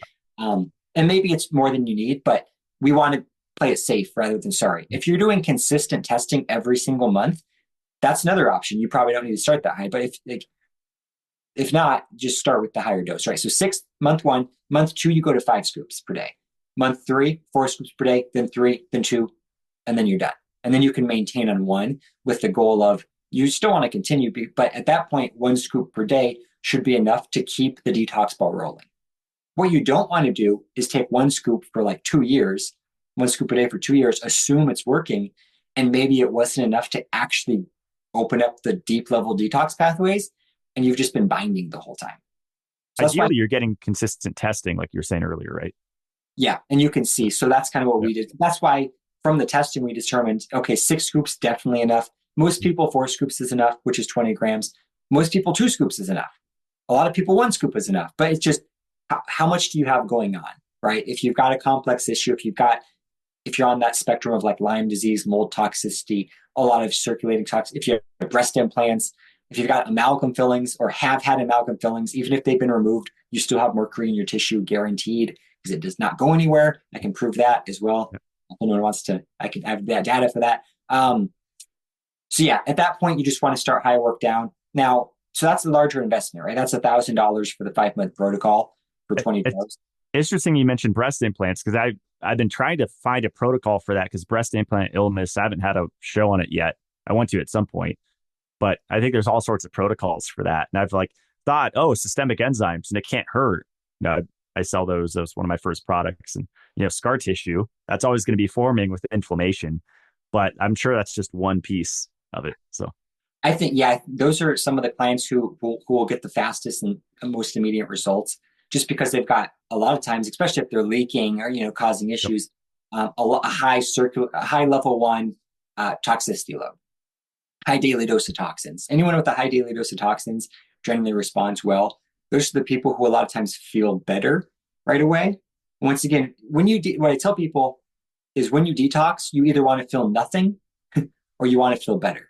Like most people, like traditionally, you just feel worse when you detox, right? Because it's a stressful experience. But if you can detox, and that's okay sometimes, but if you're detoxing without feeling worse and you feel nothing, that's honestly, as long as you're detoxing, that's incredible. If you feel better, it's a bonus, but the feeling better is really from the binding and not from the deep level detox. That's from the deep level detox. Those are more long-term benefits, like 3-6 months or longer, where you start getting the central nervous system benefits, the mental clarity, the memory, the immune function. A lot of times that's not, immune function is more immediate, but the other ones are usually longer term. The other things are more from binding. You mentioned earlier, like BPA, when you were talking about what it binds to. I know there's like BPS and all these different plastics. I mean, it's scary once you go down that rabbit hole. I mean, talk about doomsday. It's just like our whole life, we're just becoming more and more plastic, plasticized. Yeah. So a lot of stuff. And that's why I do think like EDTA and things are targeted for, lead and other metals, but they're missing all this other stuff. And if you just go and you start ripping out lead or a metal, and this is one of the problems with like the Andy Cutler protocol, why it's so harsh, I think you're only going after metals, but then all these other things are stirred up in the process because the metals are clumped into toxin clusters with the other stuff. And potentially you have opened some pathways and your body's dumping all this stuff. And if the chelator or the binder is only grabbing metals, your body has to deal with all the other stuff on its own. And that's where it becomes stressful. So I think that's why with the zeolite, it's so broad spectrum that it's just a gentler experience because it's binding to so much stuff. So it's just a little bit different. It makes sense. Yeah, this is awesome. Well, it's funny because I always have listeners send in questions from social media, and I don't know, we got maybe 40 or 50 questions, and you answered 90% of them in this show. So I dwindled down to 5 Q&A questions I have for you if you're ready. Let me one more thing on the experience. Sure. So that one is a larger investment, the $1,000 for 5 months, which honestly for a detox protocol, not terrible. But you can do an accelerated version as well. So let's say you want to just buy 2 jars or 3 or whatever amount. You can do tailor it. So you could do 6 scoops for 3 days. And then if everything goes well, do 5 scoops for the next 3 days, then 4 scoops the next 3 days, and go from there, right? So, and if at any point you experience a reaction, then you know to double the dose. So that's kind of one approach to do it. Now, it's better just to stick on the higher dose for longer, just in case there's internal stress or to make sure. But that's one way to do it. So if I would say that's better than just saying, I'm just going to start on 1 scoop and do that for 3 months. I would say just do, 6, 5, 4, 3. Just start higher, even if it's for like a day.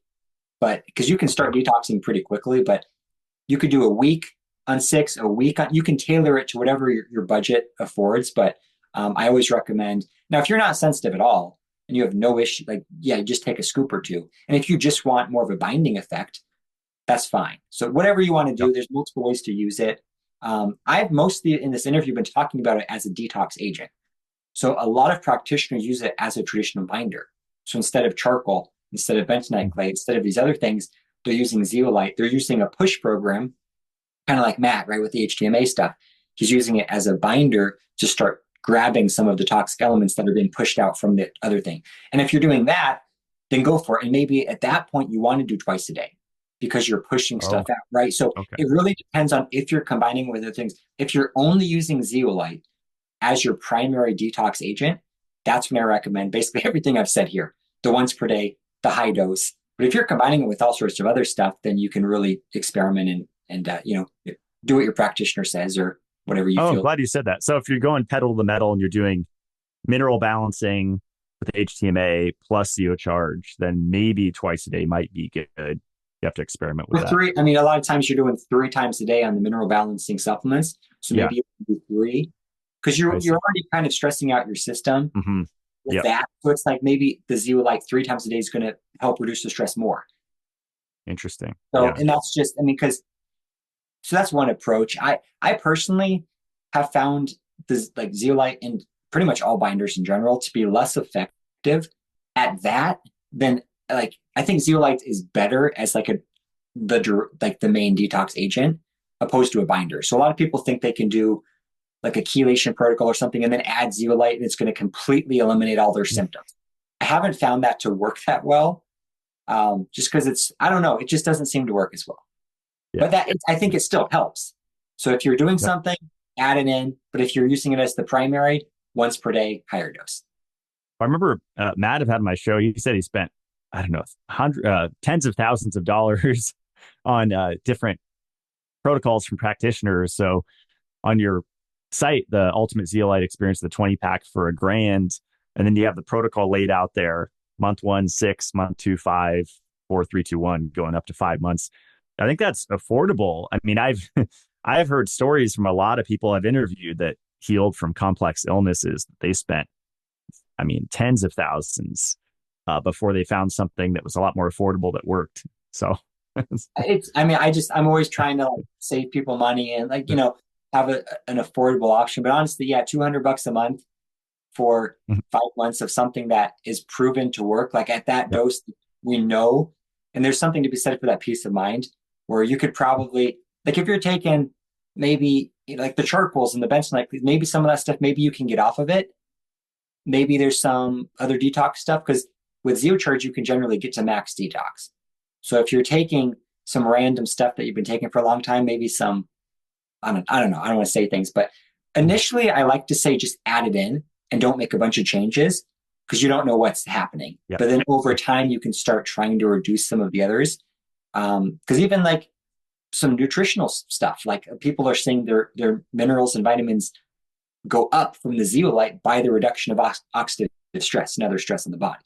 So but otherwise, foundation, I say there's good stuff out there. If you want to add your chlorella, your seaweeds, you want to add in the mineral balance, whatever you want to add it to it. If everything's going well, keep doing what you're doing and just add it in. Well, that's a perfect segue. Oh, go ahead. That's it. Oh, that's great. My friend John has a good question, and some of it you touched on earlier.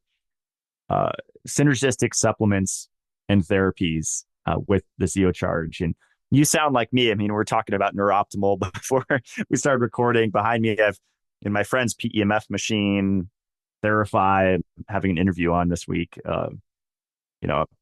Hyperbaric CO2 therapy I'm playing around with, CO2 air baths. And I mean, there's countless therapies, right? I mean, we already talked about sauna. Are there ones on top of your list as far as like therapies that you find are super synergistic with Zeocharge? I mean, just because Zeocharge is just going in and binding, like it really could be synergistic with anything. So anything that yeah, I think honestly, it's just a great foundation. It doesn't. What I like about it is it doesn't interfere with any other protocols, right? Because it's not a mineral supplement. It's not like Yep. a bioavailable mineral. It's not providing nutritional status. It's literally just going in and sopping up stuff, reducing the total stress load. And I think that makes all of the other protocols work better because then the body has more resources to allocate towards, working with the other stuff. What I will say is I do like, I know you sell Shilajit. I love Shilajit as well. So we have a product, it's like a fulvic Shilajit combo. I think Shilajit fulvic like with Zeocharge is a good 1-2 combo. Just like as a really general baseline, like a generic mineral supplement type of thing. I do like marine phytoplankton too, but all sorts of stuff. I say whatever you want to do, add it Yeah, in. I bought some of your phytoplankton. It's funny. I've been in Yeah. the saltwater aquarium reef industry hobby since I lived with my parents. I started in the garage. It was fun, but that's actually what they feed to coral in the saltwater aquarium industry. Yeah. So, yeah. This one is a little different. This ingredients had like an interesting history. It was the first one, the only one registered for human consumption for a long time. All this. It's a wild species of like between 1 and 200 different species of phytoplankton. Cool. And it's synthesized in like a bioreactor Mhm. so they take the natural seawater, but then they replicate it in these massive tanks. So it's a purified, controlled environment. So there's no toxicity or anything. But yeah, I like phytoplankton. I think I like a lot of stuff. I like colostrum. There's so much good stuff out there. Um, I don't know. It's whatever people want to do. Whatever is working for their bodies, just add it in there. What I will say about combination, because a lot of people ask, should I take it at the same time or away from things? I like to take the Zeocharge. If you're doing other detox supplements, let's say you're doing like a cilantro or chlorella or even the Shilajit, which has some detox potential. I personally like to take the Zeocharge at the exact same time because I really don't, and it depends on the protocol, but I kind of like just to get it all done with. Kind of if it's causing stress, like do it once per day. Yep. Like get the detox, let the body recover. That's my philosophy. A lot of people have other philosophies. Whatever works for you is great. So I take personally the Shilajit in the evening at the exact same time as the Zeocharge, but then I'll take like the energizing things like the phytoplankton in the morning. So it kind of depends. If you're taking herbal, like anything natural, like an herbal, even homeopathics, that kind of stuff, it can be taken at the exact same time because the Zeocharge is not going to bind to those things. But if you're taking synthetics, I say just take them a little bit away, just in case. So like medications and things for sure, I can't really speak to that, but like antibiotics, zeolite is going to bind to antibiotics. So don't take zeolite at the exact same time as an antibiotic if you're on antibiotics, right? So you can space it out throughout the day or that kind of stuff. Other vitamins like magnesium and things you can take at the same time as well. I've never seen an issue. One interesting thing with that is back to the swap and drop. And some people try to use this therapeutically. Like I did this the last 2 nights actually. So I was taking like some nano silver, like whatever that brand, the nano silver stuff. Mm-hmm. And so whatever, I'm trying to remember the name, but nano silver wasn't the sovereign, not sovereign. Okay. Whatever, nano silver. I made my own for years and I always felt better from homemade, but I was very meticulous, even doing it in the dark with the photography light and everything. And yeah. Yeah. I've got the colloidal silver generator. I do as well sometimes, but I'm on this nano stuff now. But I've done it with both. So basically, what I've done is taken the silver at the exact same time as the Zeocharge. Now the Zeocharge is going to bind to the silver. So, but the philosophy, and someone brought this to my attention a while back, and I was like, I'll give it a try. And I think there was even some research on this at one point. And like zeolite has been studied as a potential delivery mechanism for specific things because of the swap stuff. So with silver, the theory would be you take the silver, you mix it with the zeolite water, you have the silver in the cages, and then the silver is a light metal. So you're still the zeolite's going to prefer the mercury, lead, and the heavier elements, but it would deliver the silver to the site where the mercury or the metal was. Interesting. Or a microbe. So potentially it could like be a delivery system for the silver. Cool. So anyway, and so that's one thing. So the point of this is if you're taking something that zeolite has some binding capacity to, even if you take it at the same time and it binds to it, it's going to trade it for something more toxic. So you're probably okay either way. That's pretty If you're cool. concerned, just take it at the opposite side of the day. Um, we'll get through the controversial questions here, and this is asked on every show about every substance, but pregnancy, breastfeeding, and then dosing kids. Yeah. So, I mean, I'm always super careful with pregnancy for one, because, well, for one, with anyone, you just never know how you're going to respond to anything. So even if there Yeah. was a ton of clinical research, I still would throw a lot of that out the window because it's just very difficult. Everyone's different. What's going on in your body? Um, I'm not even going to say examples on pregnancy. I just say no comment. In my mind, it's probably not a good idea to detox while you're creating a child, but I don't know. Maybe it. I know certain things like systemic enzymes. There's some research on that Yeah, reducing complications. So it's. yeah, I think so. I think back to the body's innate intelligence. Let's say if you have a lot of circulating toxicity, like you're super toxic, you're super sick when you're pregnant, that's when potentially something should be. If you're super healthy and everything's going well, just don't mess with anything, right? Just let things go. But if you have a lot of issues and you're incredibly toxic and you think that you're transferring that toxicity to the fetus, at that point, still, I don't know. It's that would be the only time maybe even to consider it. But then a thought is maybe the body in its innate intelligence is just naturally, it's just starting to tuck all these metals into fat. It's just tucking them all away because it doesn't want interaction.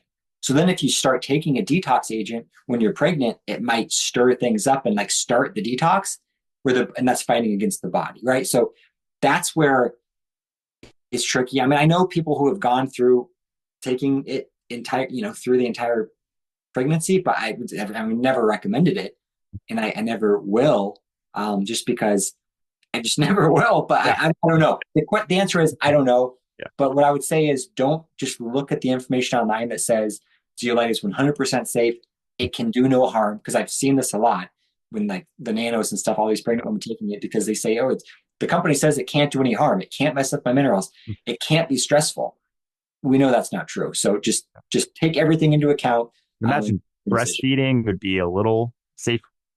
Yeah, breastfeeding is a whole other ballgame, because then the concern is, okay, am I transferring toxic elements and dioxins and other things to the baby through the breast milk?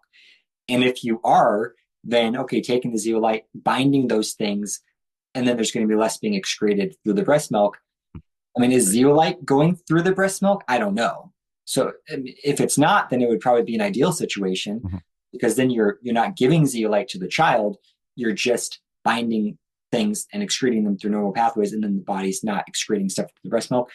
Yeah, that would definitely be, I'd say, a safer solution. But still, let's say in that scenario, your body is kind of naturally shut off its detox pathways because of the breastfeeding, and your body says, I don't want to be detoxing anything. I'm willing to just take everything coming in and tuck it into fat and deal with it later, right? And then if you start taking a detox supplement, and then maybe the body says, like zeolite or anything else, then the body says, okay, now we're detoxing because we're taking the supplement. And then now you have an increased level of toxicity coming out of tissue into the breast milk, right? So tricky. And then for children, I mean, honestly, I think giving it to children is probably the safest solution. And once again, no clinical studies on children, so we don't market it for children at all. But there are a lot of infants and children that have taken it and do take it and have never had an issue reported. But once again, that doesn't mean it's going to be okay. It's all up to you and decision. But if the child takes it, then it's not like there's going to be an increased output from the mother. There's no concern there at all. It's just going into the child, grabbing some toxicity and leaving. So I mean, if you're concerned about anything, I'd say that might be the best. Maybe both, maybe during breastfeeding, like when you're breastfeeding and giving it to the child, like at the same time, maybe. I don't know. It's a tough one. But for dosing for children, generally, I recommend about a teaspoon for every 20 pounds of body weight. So the good news is with children, they're way less sensitive, way less. And I think it's a lot because they don't have the accumulated toxic load for one. They have some, but not like years worth. And they don't have the mental, emotional trauma stress that I think causes a lot of reactions as well. So basically any dose you give a child generally is helpful. Like even the nanos and the liquids, the children usually respond well to just because they don't need much at all. But still more is probably going to be way better. Like a lot of people have switched from liquids nanos for the children to the Zeocharge, it still works way better and it improves their digestion. I wish I was on it growing up, eating Lucky Me Charms and Honey too. Nut Cheerios. Yeah, Who knows what? in terms of just for one perspective for dose, just so people understand that like higher doses are okay, and I'm not recommending you take this much, but there's a couple of adult autistic. They're adults now. I think maybe one's 28, one's maybe 20 now. Adults, separate families, and the parents order for them, and they've both been taking it. First, they were taking like initial Zeolite product, and now they switched to Zeocharge, one of them. But what's the dough? 12 tablespoons, 36 teaspoons, 12 tablespoons. So that's like over 12 scoops a day for every day for 2.5 years. And initially, so with both of these cases, and they both started about the same time, and this was a couple of years ago. So they started on like 2 tablespoons, which is 2 scoops. And they both felt way worse. These are nonverbal, extreme autism cases. And it increased their rage and made them worse. And they called me, the parents, and I said, okay, let's try doubling the dose. And of course, they were terrified to do so. But they did, and helped a little bit, but still had the rage and the issues. They went to 18 teaspoons. So that's 6 tablespoons, which is 6 scoops. And that's when it made everything better and it controlled the rage. They've both been doing like 6 scoops, 30 grams twice per day. So they do like the twice per day approach. And they've both been doing that for 2.5 years. And they say it's the only thing that controls their rage. And when they go off of it, the rage comes back. So, and I've recently talked with one of the parents, and I'm wondering, even at that dose, it's like, I think it's just mostly a binding effect. Like there's so much circulating toxicity, internal production of things. I think, because if you take Zeolite for 2 years and then you go off of it and you feel worse, people are like, oh, I still have all this toxicity. It's really just because you still have a huge daily dose. And maybe you need to do some sort of, some microbial, maybe there's something going on. It's not like so you're still working on that.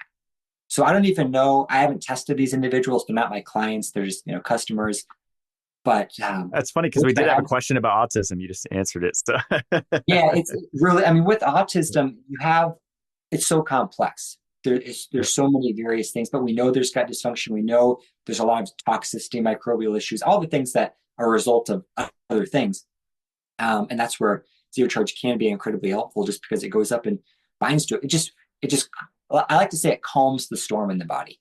It just has this calm, especially for autism. It just a lot of times just calms. Now, some of these individuals I've talked to have taken very low doses because they were scared, or the nanos and liquids.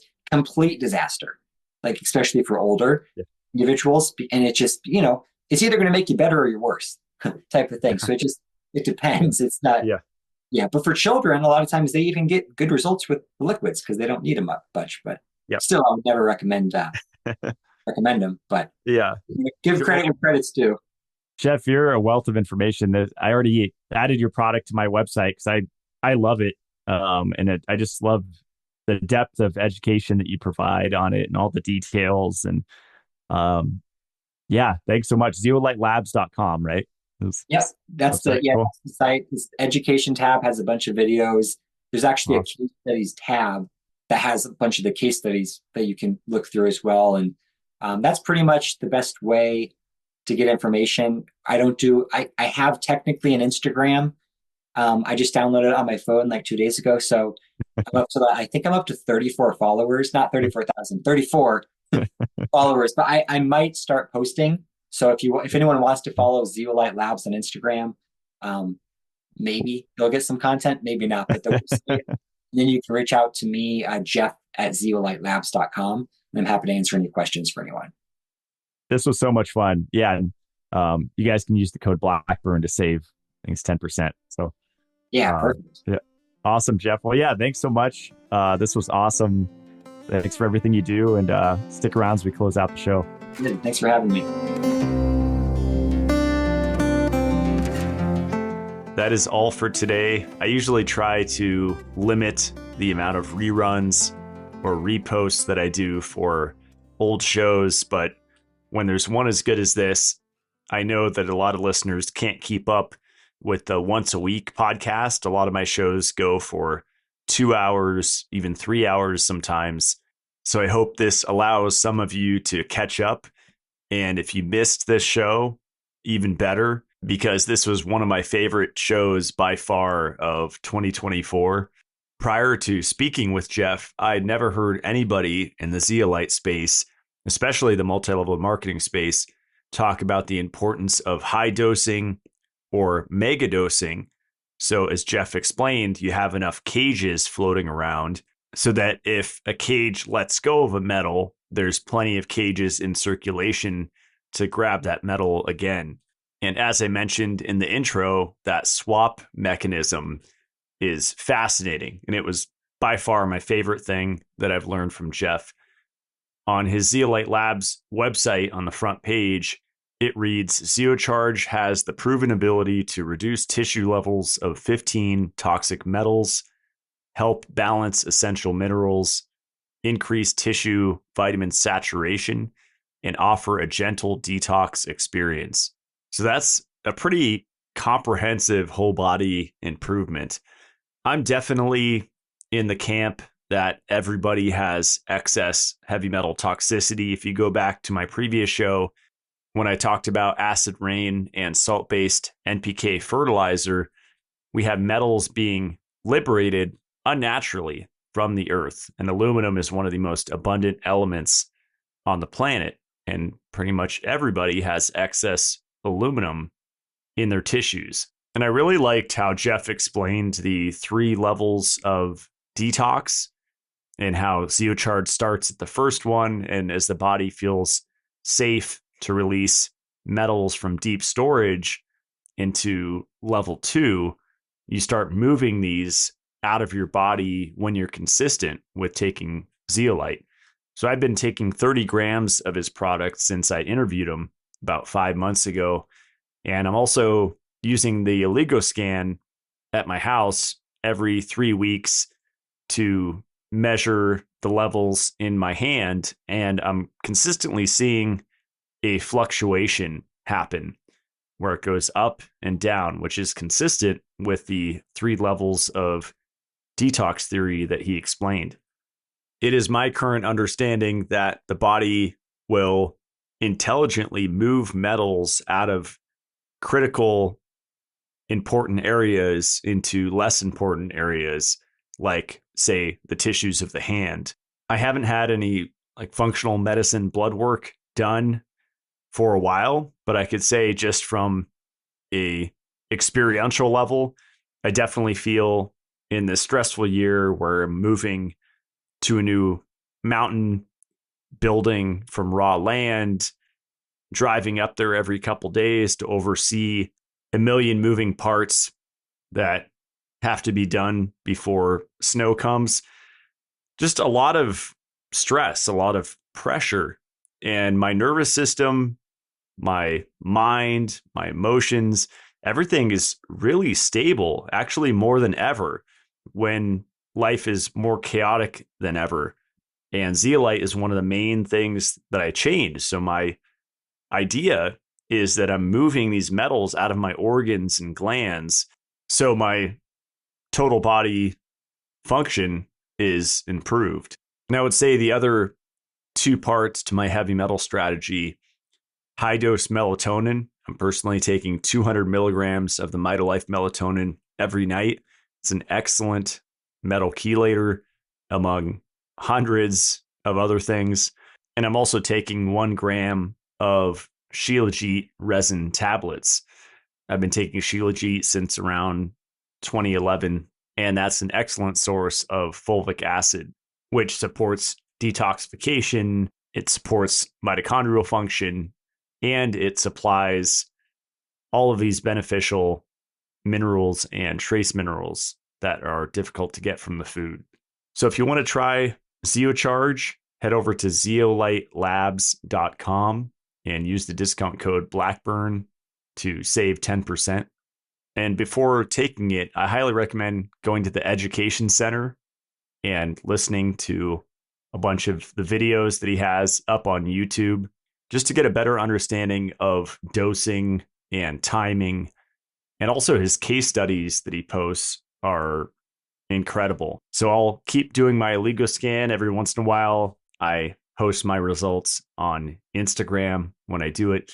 I'm also overdue for a hair tissue mineral analysis test, so I plan to do that definitely before the end of the year. I've been a little overwhelmed with my move, preparing to move, so I'm a little behind with scheduling and keeping this podcast consistent, hence this best of show. But I'm working on getting some great guests on to finish the year strong. I always get a lot of positive feedback about this podcast. I really put a lot of time and energy into finding underground guests that a lot of the time people have never heard of. If you want to support my work, you can head over to matt-blackburn.com. I have all my recommended products up there. You can read about my CLF protocol. For the last 5 months, I've had a team of people working on the new mountain to build a new shop/garage, build out a little tiny guest cabin that was already there. Just a lot of construction and dirt work. And I've been keeping them energized with exogenous ketone shots from Ketone IQ that's there on my website, New Brew, Kava, and Kratom seltzers. They're also on my website, and the Update paraxanthine drinks. And everybody's loving it. I was doing the light water for a while, but that ended up being really expensive because they were going through it really quickly. But between those three, they're all feeling really great, and it feels good to support people's health that are helping me achieve my dream, which is having more acreage, not being told by anybody nearby what to do, and really just having ultimate freedom to do what I want. My brand is called Mitolife. You can find that at mitolife.co. I sell the melatonin that I mentioned earlier in 50 milligram capsules in a biodegradable bottle. And the only excipient in the encapsulated product is bamboo extract. So no magnesium stearate, no titanium dioxide, or like some companies do, iron oxide to make the product look red. My friend Benny just texted me today, said he's getting the best sleep of his life, taking the 50 milligram melatonin. And it's well known for that, for insomnia, jet lag, sleep disorders. But it's way more than that. It's mitochondrial enhancement. It's neuroprotective. It's a really powerful antioxidant.